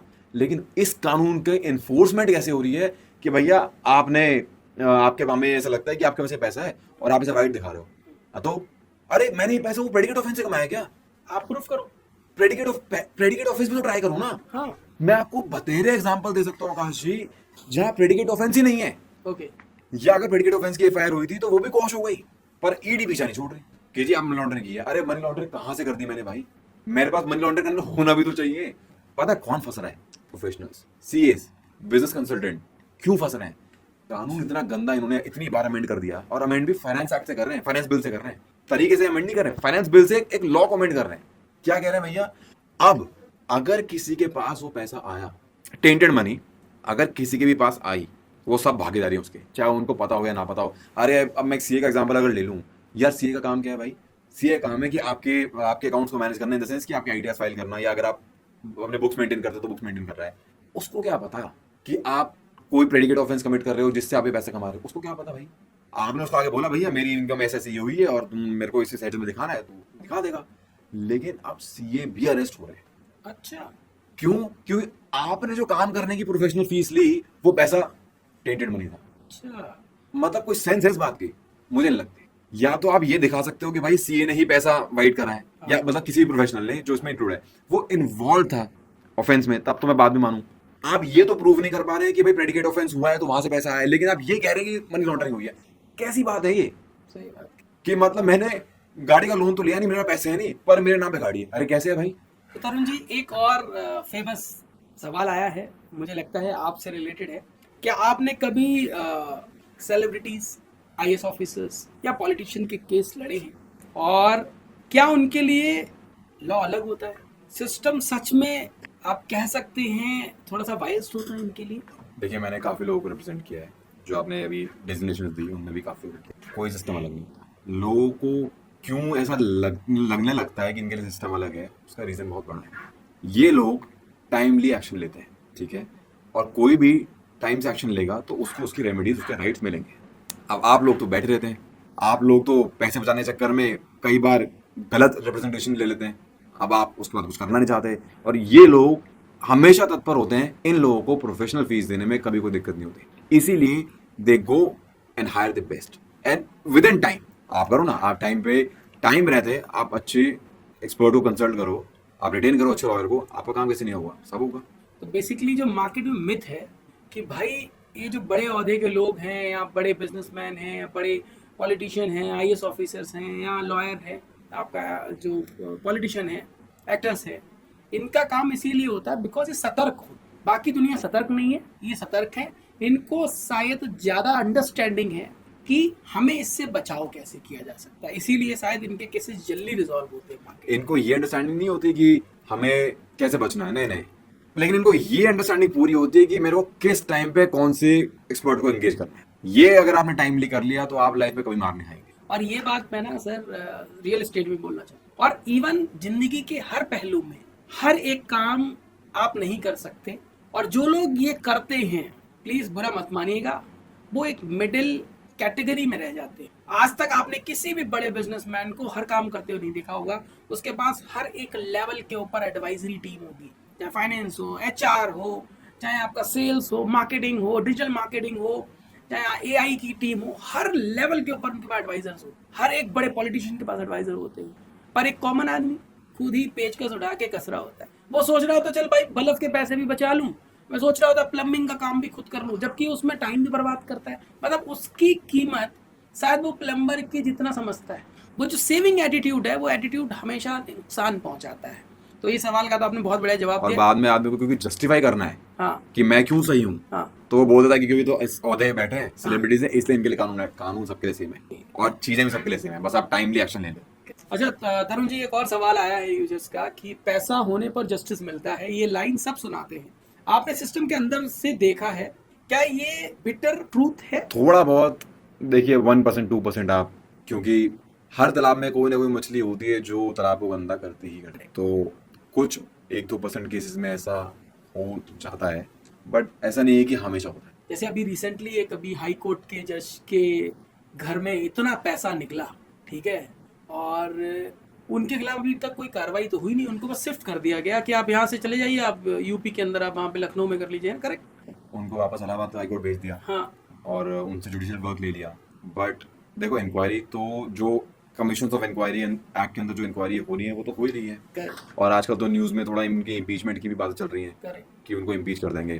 तो प्रॉब्लम देखो, जब तक इंक्वायरी पेंडिंग है तब तक तो मैं इस पर कुछ कमेंट नहीं करने वाला, बट मेरे को बस ये लगता है, और ये मैं अपने ही एक देखो अपनी अंडरस्टैंडिंग से एक चीज़ सोचता हूँ रैदर इन चीज़ों पे, कि आप ये वो मामला नहीं है कि किसी आईएएस के घर पे कैश मिल गया या किसी आरटीओ अफसर ने इतना पैसा जमा के रख लिया। We are talking about a high court जज, a Delhi high court sitting जज, उनके घर में बिना परमिशन के कोई नहीं घुस सकता। तो अगर ऐसा कुछ हुआ है, मिला है, तो ये बहुत शर्मिंदगी की बात है। अगर कोई करप्शन हुआ है तो हमारे इंटायर प्रोफेशन के लिए, बोथ बार एंड बेंच, क्योंकि ऐसे सेफ सिक्योर प्रीमाइसेस में आप ये नहीं कह सकते कि जी मेरे घर में तो मुझे तो पता ही नहीं था कि क्या है क्या नहीं है, क्योंकि आप एक डिग्निटरी हो, आप एक प्रोमिनेंट हाई कोर्ट के सिटिंग जज हो, बाकी तो जो इंक्वायरी का फैसला आएगा वो पाएगा।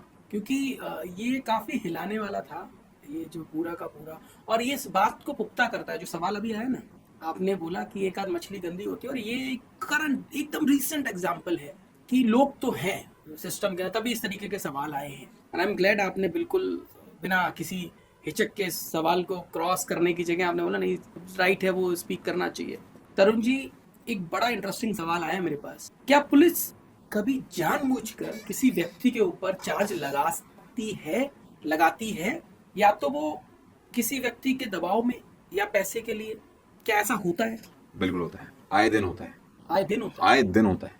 दो चीजें ऑलमोस्ट रेगुलर बेस पे मैं देखता हूँ। सही चीज पे कंप्लेंट ली नहीं जाती, आदमी मारा फिरता रहता है, आप उसे तो कंप्लेंट भी नहीं ले रहे हैं, एफआईआर करना तो दूर की बात है, जब भी कंप्लेंट लेना आपकी ड्यूटी है, और वही जानबूझ के कुछ भी चार्जेस आप बना दे रहे हैं, कुछ भी धारणा लगा रहे हैं किसी पे, किसी के इन्फ्लुएंस में। मैंने आपको बोला ना कि कहीं ना कहीं मछली होती है जो पूरा तालाब गंदा करती है। अनफॉर्चुनेटली हमारे पुलिस सिस्टम ऐसा है जहाँ एक मछली नहीं, वो तालाब ही गंदा है। बल्कि मैं अपने एक्सपीरियंस आपको बता सकता हूँ कि शायद ही मैं किसी अब तक के एक्सपीरियंस में किसी ऐसे पुलिस ऑफिसर से मिलाऊंगा जो एकदम पाक साफ होगा, और मुझे कोई हेजिटेशन नहीं है बोलने में। मैंने अपने एक्सपीरियंस में ऐसे देखा है, और क्योंकि ऐसा है तो आए दिन ये चीजें होती हैं। पर तरुण जी, ये बहुत बड़ा क्वेश्चन मार्क है पूरी की बिल्कुल है। पूरी पुलिस डिपार्टमेंट के ऊपर। ये सच्चाई है ये सच्चाई है, ये बिल्कुल सच्चाई है, और कड़वी सच्चाई है ये। बिल्कुल है। और आपका ये जो क्लेम है ये काफी बड़ा क्लेम है। मैंने बोला, मैंने अपने एक्सपीरियंस में मैंने ये भी बोला कि देखो, हो सकता है कोई अच्छा भी हो, शायद मैं नहीं मिला, ठीक है, अच्छे से मेरा मतलब है कोई पाक साफ अफसर भी हो सकते हैं, हाँ। मैं तो नहीं मिला इतने एक्सपीरियंस में। और क्योंकि ये चीजें होती हैं, इसीलिए मैं सबको बोलता हूँ कि कहीं पे भी कॉस्ट कटिंग के चक्कर में अगर आप किसी भी क्रिमिनल केस में फंसे हुए हैं तो कॉस्ट कटिंग ना करें। अच्छे क्रिमिनल लॉयर को प्लीज टाइमली कंसल्ट करो, ताकि ये सब जो चीजें आपके खिलाफ होती है ना, ये बहुत जल्दी रुक भी सकती हैं। अच्छा, सबका सबका सबका सोल्यूशन है। क्योंकि मुझे लगता है अगर उनके पास में राइट एविडेंस नहीं और उन्होंने प्लान किए हुए हैं, तो जितनी तेजी से उन्होंने आपके खिलाफ कार्रवाई की, अगर आपको सही बंदा मिल जाता हाथ पकड़ने वाला, तो इमीडिएट उसके ऊपर उनको, क्योंकि जवाब देना पड़ेगा, जवाब उनके पास होगा नहीं। करेक्ट। और आप छोड़ो प्लांट करना तो एक बात होगी साहब, आप सोचो आप कंप्लेनेंट हो और आपके पास कोई 10 एविडेंसेस हैं कि भाई मेरे साथ जो ऑफेंस हुआ उसके 10 चीजें हैं मेरे पास, आप 10 दोगे, पुलिस वाला उसमें से 2 ही लगाएगा चार्जशीट में। अब और इसके लिए कोई ऐसा प्रोविजन नहीं है कानून में कि उसे 10 लगाने पड़ेंगे? है, उस पे हिदायत ही यही है कानून में, ये कि भाई चार्जशीट जब तू डाल रहा है ना, तो सब लगाए। सब लगा। अगर तेरे को ये लगता है ओपिनियन में कि नहीं जी इसने इस अक्यूज ने गुनाह नहीं किया, तो वो भी बता। और 10 अगर तेरे को एविडेंस मिले, 10 में से 4 ही बोलते कि इसने किया और 6 बोलते नहीं किया, तो वो भी लगा। पर कौन ध्यान दे रहा है? वो आपने जो 10 दिए वो उसमें से भी 2 ही लगाएंगे। अब आप सोचो अगर 10 से 10 लग गए होते तो एक बहुत अच्छा प्रोविजन है हमारे क्रिमिनल लॉ के अंदर कि आपको पूरा ट्रायल झेलने की जरूरत नहीं है। अगर आप मान लो आपके ऊपर कोई एफआईआर हो गई, आपका मुकदमा चल रहा है और आप निर्दोष हैं और आपने अपने सारी निर्दोषी के प्रूफ पुलिस को दिए हैं, फॉर एग्जाम्पल मान लो ये बात हो गई भैया कि इस घर में चोरी हो गई और किसी ने, या मेरे ऑफिस में चोरी हो गई और मैंने अपने एम्प्लॉय भी लगा दिया। अब आपके पास सीसीटीवी रिकॉर्डिंग सब कुछ है कि मैं उस दिन तो था ही नहीं ऑफिस में, मैं आया छुट्टी पे था, या अगर मान लो मैं आया भी था तो मैं तो मेरे डेस्क यहाँ बैठा था। तो मैं अब ये सब चीजें आपने पुलिस को दे दी कि मेरे बॉस ने तो मेरे भाई क्यों एफआईआर करी कि भाई चलो मैं प्रमोशन मांग रहा था, कुछ भी कर रहा था तो ये कर दिया, ठीक है, कुछ भी हो सकता है, पर मैं तो इनोसेंट हूँ। अब पुलिस वाला क्या करेगा, वो आपकी सीसीटीवी रिकॉर्डिंग कोर्ट में लगाएगा ही नहीं, ना तो खुद कलेक्ट करेगा रिकॉर्डिंग, आप उसको दे भी दोगे पेन ड्राइव में डाल के तो भी नहीं लगाएगा, और कोर्ट को बोलेगा जी हमने तो यहाँ इस दफ्तर में कंप्लेनेंट से और यहाँ इनके 4 लोगों से बात की, सबने बोला कि हाँ भाई यहाँ इसने चोरी की हो सकती है या इसने चोरी किया। अरे लाइव एग्जाम्पल सामने दिख रहा है। अब अगर उसने वो लगा दी होती ना, तो आप, जो मैं बोला बहुत अच्छा प्रोविजन हमारे लॉ में, आपको ट्रायल झेलने की जरूरत नहीं है, आपके पास एक अच्छा प्रोविजन है कि आप डिस्चार्ज करा सकते हो वहीं के वहीं अपने क्लाइंट को, कि भाई आप, लेकिन उसके लिए वो रिकॉर्ड पे आना चाहिए ना। आप जैसे आपको बता पाओगे कि देखो साहब मैं अपने तरफ से कुछ नहीं ला रहा, क्योंकि डिस्चार्ज के टाइम पे आप अपने तरफ से कुछ नहीं दे सकते कोर्ट में, जो चार्जशीट में उसी पे बहस करनी पड़ेगी आप, जो उसमें लगा है। मतलब आप ये भी नहीं कह सकते कि भाई मैं एविडेंस दे रहा था, इसने लिया नहीं। कैसे दिखाओगे, कैसे दिखाओगे? आप पुलिस वाले के पास गए, आप देकर आइए, आप कैसे दिखाओगे? अच्छा, पुलिस वाले को तो आपने दे दिया, तो मतलब यहाँ पर सावधानी उस इंसान को भी बरतनी है कि भाई जो भी आप पुलिस वाले को दे रहे हो वो अपने पास सब कुछ संभाल के रखो। अपने पास रख भी लोगे तो आप कोर्ट में दे नहीं पाओगे ना। आपको ये अश्योरेंस, आपके पास ये एविडेंस होना चाहिए कि आपने पुलिस ऑफिसर को, वो इन्वेस्टिगेटिंग ऑफिसर को वो चीज दी थी। तो इसका एक ही तरीका हो सकता है जो मैं समझता हूँ और जो मैं शायद एडवाइस करता हूँ अपने सारे क्लाइंट्स को, कि आप कंपनी में कभी भी ट्रांजेक्शन, क्योंकि क्या होता है ना, कंपनी के पास एक सिस्टम है जहाँ पर उनकी टीम बैठी हुई है, वट एवर दे सेंड वो मेल पे देते हैं, और जो क्लाइंट होता है वो इतना ज्यादा मेलबाजी करना नहीं चाहता, वो मैसेज पे ही डाल देता है। तो बेटर है कि आप कुछ भी दो उसका साइन करवा लो। किसी पुलिस वाले को अगर 10 एविडेंस दे रहे हो तो आप उससे साइन करा लो, भाई ये एविडेंस दिए मैंने, तो साइन करके दे दे, तुझे लगाने जितनी भी तू मर्जी है तेरी, तो तुम्हारे पास एक एविडेंस हो गया। लेकिन वो तो जैसे बैठा ही आपको साइन कर देने के लिए, हाँ, वो देगा ही नहीं। तो कैसे कैसे इसका कैसे तोड़ हो सकता है? कौन से सेक्शन के तहत हम इसे कर सकते हैं? सेक्शन के तहत नहीं, ये कुछ प्रैक्टिकल डिफिकल्टीज हैं, हाँ। ऑन ग्राउंड रियलिटीज है, जो आपको प्रैक्टिकल सॉल्यूशन से ही निकलेगा, इसमें लॉ का कोई लेना नहीं है, लॉ का कोई लेना देना नहीं। बस। लेकिन आपको कोई ना कोई प्रूफ तो अपने पास रखना चाहिए, क्योंकि वो जो आईओ है वो कभी भी आपको कुछ साइन करके नहीं देगा, करेक्ट। चाहे उसकी ड्यूटी है रिसीविंग देना कि भाई मुझे इस दिन इस बंदे ने ये ला के दिया, वो ना सीजर बनाएगा उसको, ना रिसीविंग देगा, कुछ नहीं देगा, और कोर्ट बोलता है जी मैं तो मिला ही नहीं। और अगर आप सतर्क हो, आप अगर उसको बिल्कुल एकदम टाइट कर देते हो, आप टाइम से किसी एक्सपर्ट को कंसल्ट कर लेते हो, तो आपकी ये वाली सिचुएशन भी डील हो सकती है तरीके से। करेक्ट। मतलब आपके पास में राइट एडवाइजर तो होना ही चाहिए, बिल्कुल होना चाहिए, राइट एडवाइजर लीगली होना चाहिए, क्योंकि क्रिमिनल लॉ के अंदर तो आपकी लिबर्टी स्टेक पे है साहब, आपकी प्रॉपर्टी जमीन जायदाद नहीं है, आप खुद स्टेक पे हो। करेक्ट। कल आप जेल चले गए तो फिर क्या? चलिए ठीक है, मैं एक और इस पॉडकास्ट के थ्रू जितने भी लॉ मेकर्स हैं आज, जो कि पार्लियामेंट में बैठे हैं, लॉ बना रहे हैं, एक क्रेडिबिलिटी इशू तो है पुलिस के साथ में, जो कि आर्मी के साथ नहीं है। आज अगर कोई आर्मी का बंदा आपके साथ है तो आप बड़े चौड़े में बोल सकते नहीं मैं सुरक्षित। तो इस क्रेडिबिलिटी को ठीक करने की आवश्यकता है हर एक इंडिविजुअल के लिए, और ये मुझे लगता है तभी हो सकती है जब पूरा का पूरा नया सिस्टम जनरेट होगा, जहाँ सबके सारे नए के नए ऑफिसर्स आएंगे, एक पूरी रेजिमेंट चेंज होगी पूरी की पूरी शायद, और जो उनका प्रोसेस है आने का वो प्रोसेस क्लियर होगा शायद इसकी वजह से। क्योंकि कोई भी चीज़ शायद मुझे नहीं लगता कि ऐसे ही हो जाती है, किसी ना किसी चीज़ के पीछे होने के पीछे कोई ना कोई शुरुआती कारण रहता है जो कि जाके बाद में बड़ी बनती है।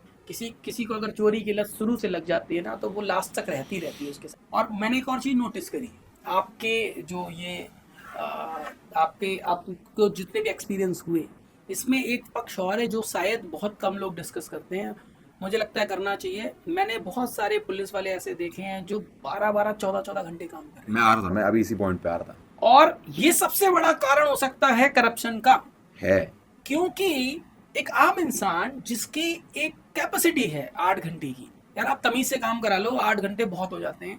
ये डिपार्टमेंट को समझने की जरूरत है कि अगर आप 12 घंटे काम कराओगे और 14 घंटे काम कराओगे तो बंदा करेगा क्या? वो उसको एक ही चीज समझ में आएगी कि भाई चल मैं अब एक्स्ट्रा काम कर रहा हूँ, और एक्स्ट्रा पैसा तो मिलता नहीं, छुट्टियां उनके लिए कुछ होती नहीं, दिवाली त्योहार कुछ होते नहीं है। तो कहीं ना कहीं हम एक प्रोविजन दे रहे हैं कि वो गलत काम करे। तो कोई ऐसे गलत, मैं हमेशा कहता हूँ कि अगर आपके थाली में भरपेट खाना है तो आप कभी चोरी नहीं करोगे। आपकी किसी भी ऑर्गेनाइजेशन में अगर उनको भरपेट खाना मिलता है, भरपेट सैलरी मिलती है, जो वो चाहते हैं, जो डिजर्व करते हैं वो मिलता है, तो वो कभी भी इफ एंड बट नहीं करेंगे। पर अगर आप उनसे 14-14, 15-15 घंटे काम कराओगे, उनको तनख्वाह भी पूरी नहीं आ रही है, वो कुछ ना कुछ हाथ पैर मारेंगे और इधर उधर का काम करेंगे। और इसीलिए मैक्सिमम, ठीक है अब मैं क्या बोलूँ, क्योंकि मेरा पाला तो बहुत कम लोगों से पड़ा है, इसलिए मैं अपना फीडबैक नहीं दे सकता। हाँ, इतना ज़रूर पता है कि लोग लेट काम करते हैं, ट्रैफिक सिग्नल्स के ऊपर वसूली की जाती है, उस जगह पे खड़े नहीं होते हैं जहाँ सेंटर में खड़े होके बोला जाए हाँ भाई इधर से नहीं जाना आगे से, वो रेड लाइट के आगे खड़े होंगे चुपचाप कॉर्नर पे खड़े होके कि भाई तू तोड़ मैं तेरा चालान काटता हूँ, तू तोड़ मैं तेरा चालान काटता हूँ। मतलब ये नहीं बताएंगे बेटा मत तोड़, मैं यहाँ खड़ा हूँ, मत तोड़, आगे मत आ। पर वो जानबूझ के आगे खड़े होते हैं, चुपचाप खड़े होते हैं, जैसे ही किसी ने तोड़ दिया तो पकड़ लेंगे और भाई पैसा लिया जाता है उनसे। तो कई सारी चीज़ें हैं सिस्टम के अंदर जिसको सुधारने की जरूरत है। और क्योंकि आप क्रिमिनल लॉ को डील करते हैं डेली, इसलिए मैंने आपसे सवाल पूछा था।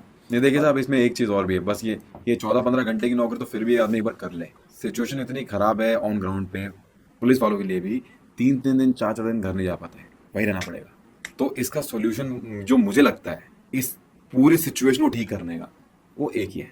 एक, आप भर्ती ज़्यादा करो, जितनी पोस्ट है उनको भरो तरीके से।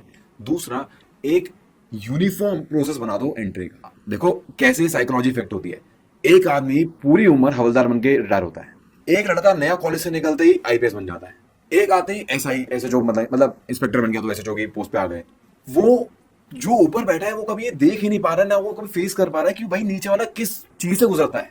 आप बहुत सारी कंट्रीज में देखोगे पुलिस में घुसने का एक ही रास्ता है, एक टेस्ट होता है या जॉबिंग का प्रोसीजर होता है। आप और हर किसी को मैंडेटरी एक टाइम कांस्टेबल भी रहना पड़ेगा, फिर वो उसके बाद एएसआई पे आएगा, फिर एसआई पे आएगा, फिर हर आदमी, कोई आदमी डायरेक्ट आईपीएस नहीं बनेगा।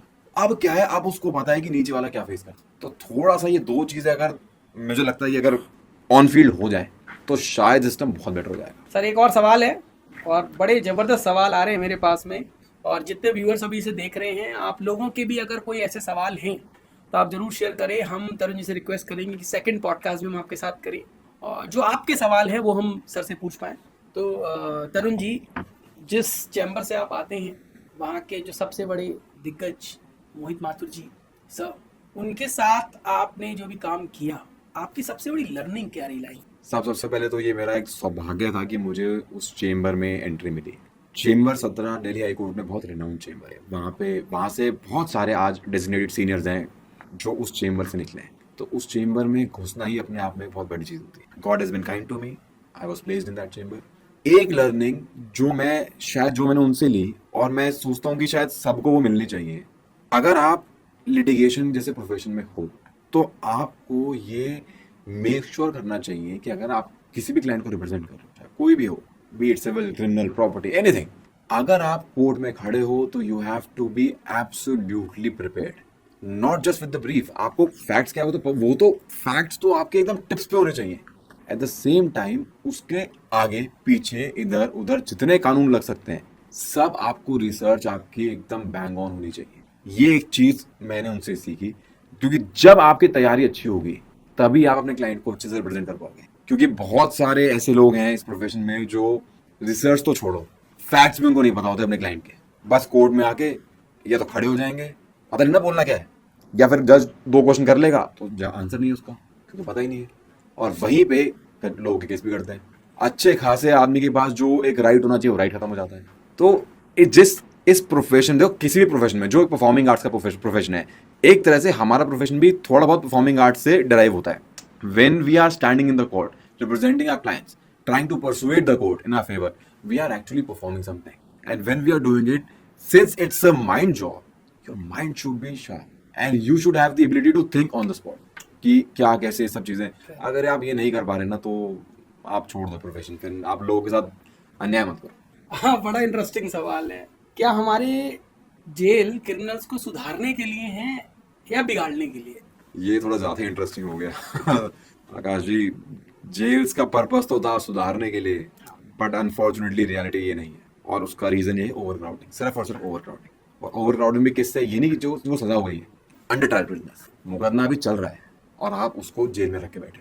यही बात मैंने इस वीडियो में थोड़ी इस पॉडकास्ट में पहले भी बात की थी कि आपको किसी को अरेस्ट क्यों कब करना पड़ता है। आप सोचो, जब आपको उसकी जरूरत ही नहीं है तो आप उसे बेल क्यों नहीं दे रहे हो। और मैं इस चीज को लेकर बहुत वोकल हूँ, मेरा अपना बहुत स्ट्रॉन्ग ओपिनियन, मैं बहुत वोकल हूँ कि आपको जिन केसेस में बेल बनती है आप क्यों नहीं बेल दे रहे हैं। साहब, मैं इतने लोगों को रिप्रेजेंट करता हूँ ना, मैं आपको बताऊं, नॉट जस्ट बिकॉज कि वो मेरे क्लाइंट है, मैं बस ये कह रहा हूँ ऑन फैक्ट्स वहां बेल बनती है। उनको आप जेल रख के कुछ नहीं पा रहे हैं, कोई क्रिमिनल बैकग्राउंड नहीं है, अच्छे घर के बच्चे हैं, किसी रीजन से चलो कहीं फंस गए, और ये कोई ऐसे मैटर नहीं कि रेप मर्डर वाला हो गया, मैं उसकी तो बात ही नहीं कर रहा। मैं तो बात वो कर रहा हूँ जो 7 साल तक की सजा वाले ऑफेंस है, चलो वो ले लेते हैं। अरे उसके अंदर तो नोटिस देना मैंडेटरी है, वो भी नहीं दे रहे। और उल्टा जब उसमें आप अरेस्ट कर रहे हैं तो हमारी लो जुडिशियरी बेल नहीं दे रही है। लो जुडिशियरी मेरा मतलब जो ट्रायल कोर्ट्स वगैरह होते हैं, कभी मजिस्ट्रेट कोर्ट भी हो सकता है और सेशन कोर्ट भी हो सकता है, आप बेल ही नहीं दे रहे हैं। मतलब सुप्रीम कोर्ट को कितनी बार बोलना पड़ेगा। और मुझे ऐसा लगता है, मुझे पर्सनली ऐसा लगता है कि सुप्रीम कोर्ट बहुत बार ये बोल तो देता है कि आप बेल दे दो, bail is a rule, please आप बेल दो, लेकिन आप सिर्फ बोल रहे हो। जो आपके नए जजेस आते हैं यार, आप उनको थोड़ा सेंसिटाइज तो करो, या तो कहीं ना कहीं तो कुछ ना कुछ तो एक गैप आ रहा है ना, कि नीचे तो कोई बेल दे नहीं रहा है बहुत सारे केसेस में, और इमीडिएट डे 1 पे सुप्रीम कोर्ट में बेल आ रही है कि वो कह रहे इसमें आपको अरेस्ट करके रखना ही क्यों है इसको। तो अब ये बताओ, अभी किसका फेलियर है। ये कुछ मेरे बहुत स्ट्रॉन्ग ओपिनियन इन चीजों को लेकर। मैं ये नहीं कह रहा कि आप हर किसी को बेल दो, लेकिन कम से कम जहाँ सारे वो चेक बॉक्स टिक होते हैं ना, जहाँ पे आपको बेल देनी चाहिए, सुप्रीम कोर्ट ने बोला है, तो वहाँ बेल मिलनी चाहिए। बड़ा सही आपने पॉइंट बोला कि अगर एक थोड़ा अच्छा, और क्योंकि ये सिचुएशन है ग्राउंड पे, इसीलिए हमारी जेल्स रिफॉर्मेटिव कम और रिवेंज टेकिंग ज्यादा हो गई। आपने एक ऐसे इंसान को जेल में डाल रखा है जिसका कोई क्रिमिनल बैकग्राउंड नहीं, कुछ नहीं, बाई चांस किसी एक ऐसे ऑफेंस में चलो प्राइमर उस टाइम पे एफआईआर हुई है, तो चलो किसी भी रीजन से आपने उसको एक तो ऑफिसर बेल नहीं दे रहे, आप उसको रख रहे हो उन लोगों के बीच में जो हार्ड एंड क्रिमिनल्स हैं। वो कल क्या करेगा? वही काम करेगा। उसके घर वाले तो सफर कर ही रहे हैं, अरे पूरा खानदान सफर कर रहा है, सब पूरा काम। सोसाइटी में इज्जत खत्म हो गई। अब उसको क्या बचा? नौकरी उसको कोई दे नहीं रहा, क्यों नहीं दे रहे भाई? क्या उसको सजा हो गई है? अभी नहीं हुई ना, अब वो क्या करेगा? तो ये रिफॉर्मेटिव नहीं मेरे हिसाब से। बाकी अब जो पर्पस फुलफिल हो रहा है वो मुझे नहीं पता, बट रिफॉर्मेटिव तो नहीं है। एक और इसी से रिलेटेड सवाल है, एक और बायलर मेथड है कि अगर एफआईआर में नाम आ गया तो जिंदगी बर्बाद। क्या हर एफआईआर का मतलब अरेस्ट होता है? बिल्कुल, कोई जिंदगी बर्बाद नहीं। अगर किसी को लगता है मेरे पे एफआईआर गलत हुई तो आपके पास राइट है कि आप हाई कोर्ट जाके उसको क्वॉश करा सकते हैं, यानी कि उसको रद्द करा सकते हैं एफआईआर। अगर आपके पास इतने सफिशिएंट चीजें हैं कि जी जानबूझ के मेरे से रिवेंज लेने के लिए, या हमारा कोई सिविल डिस्प्यूट था जिसको जानबूझ के क्रिमिनल कर दिया जा रहा है, तो आप डेफिनेटली हाई कोर्ट जाके आप हाई कोर्ट को बता सकते हैं कि साहब ये सच्चाई है, ये मेरे पास एविडेंस है जो मेरे हिसाब से है, आप देख के बताओ क्या है। राइट है, आप वॉच कराओ। प्रॉब्लम ये है कि आप जानना ही नहीं चाहते चीजों के बारे में, आप सुनना ही वो चाह रहे हो जो आप बस ये लोग बस ये सुनना चाहते हैं कि मेरे पे एफआईआर होगी ना तो मुझे कोई ऐसा वकील साहब मिल जाए जो बोलता है अरे हाँ मैं अपने आप तो सब करा दूंगा, मैं तो भैया इनसे बरी करा दूँ, सब करा दूंगा। भाई कई बार ऐसे भी केस होता है जब आप उसमें ट्रायल लड़ने की जरूरत क्या है? अगर आपको किसी को रेमेडी स्टार्टिंग में दे सकते हो, कितना सही कर रहे हो आदमी के लिए। जो आप कह रहे हो मैं 10 साल बाद रहूंगा, वो 10 साल तक वो बेचारा क्यों कचहरी के चक्कर काटे? माइट भी बहुत सारे लोग अपने अपने प्रॉफिट के लिए उसे चक्कर कटाते हैं। प्रॉब्लम उनका तो प्रॉफिट हो रहा है, हाँ। पर प्रॉब्लम पता कहाँ है? हाँ। और वो क्यों हो रहा है? क्योंकि जब स्टार्टिंग में अगर आपका केस क्वेश्चन का बन रहा है और आप एक किसी लीगल एक्सपर्ट के पास जाते हैं, हाँ। ऑब्वियसली बात है, अगर कोई आपकी ऑप्शन इवैल्यूएटर को बता रहा है तो एक फीस लेना, वो आपको फीस लग रही है ज्यादा हाँ। कि नहीं नहीं ये तो बहुत ज्यादा हो गई है, वहां पे आप 10 साल तक कितना पैसा दे दोगे आपको पता है? और 10 साल पैसे के साथ आपका टाइम, आपकी जिंदगी खत्म। बिल्कुल ठीक बात बोली। मैं हमेशा कहता हूँ कि आप अगर पैसा बचाओगे, आप अगर लालची बनोगे, हर जगह आपका नुकसान है। और लीगल केसेस में तो बिल्कुल भी पैसे बचाने की नहीं सोचना चाहिए। Always looking at the good decent knowledgeable person जिनकी रैपो हो मार्केट में, आपको उन्हीं के साथ जाना चाहिए। डन से डन, मज़ा आ गया आपके साथ में पॉडकास्ट करके और आई रियली लाइक इट। और हम सवाल आप सारे व्यूअर्स से कहेंगे कि जिन लोगों ने ये पूरा पॉडकास्ट देखा है, बताइएगा आपके लिए कौन से सवाल है जो सबको बुला के पूछे। और जैसा हाउसी पॉइंट आप लोगों के लिए कुछ ना कुछ वैल्यू एडिशन करने का काम करती है। प्रॉपर्टी खरीदना बेचना तो एक हर किसी की नीड है आज के टाइम की, पर जो भी लोग इसमें डील करते हैं, बट लीगल एक्सपेक्ट और जो टैक्सेशन का एक्सपेक्ट है वो आपको पता होना चाहिए किसी भी ट्रांजेक्शन के अंदर। आप लाइक की किसी भी ट्रांजेक्शन में जा रहे हो तो आप लोगों का इस वीडियो में बनने के लिए बहुत बहुत शुक्रिया। और सर का भी चैनल है, सर एक बार अपने चैनल का नाम बताएं। मेरे चैनल का नाम है लॉ पोर्टल बाय तरुण गौर, तो लॉ पोर्टल में स्पेस नहीं। अच्छा, तो आप इस चैनल पे भी जाके, लिंक मैं डिस्क्रिप्शन में डाल दूंगा, आप वहाँ जाके जरूर सर का चैनल सब्सक्राइब करें। सर ने बहुत सारे सिंपल तरीके से चीज़ें बता रखी है। और आपको अगर किसी प्रकार की लीगल सर्विसेज चाहिए तो हमारे पोर्टल पर बने। Thank you.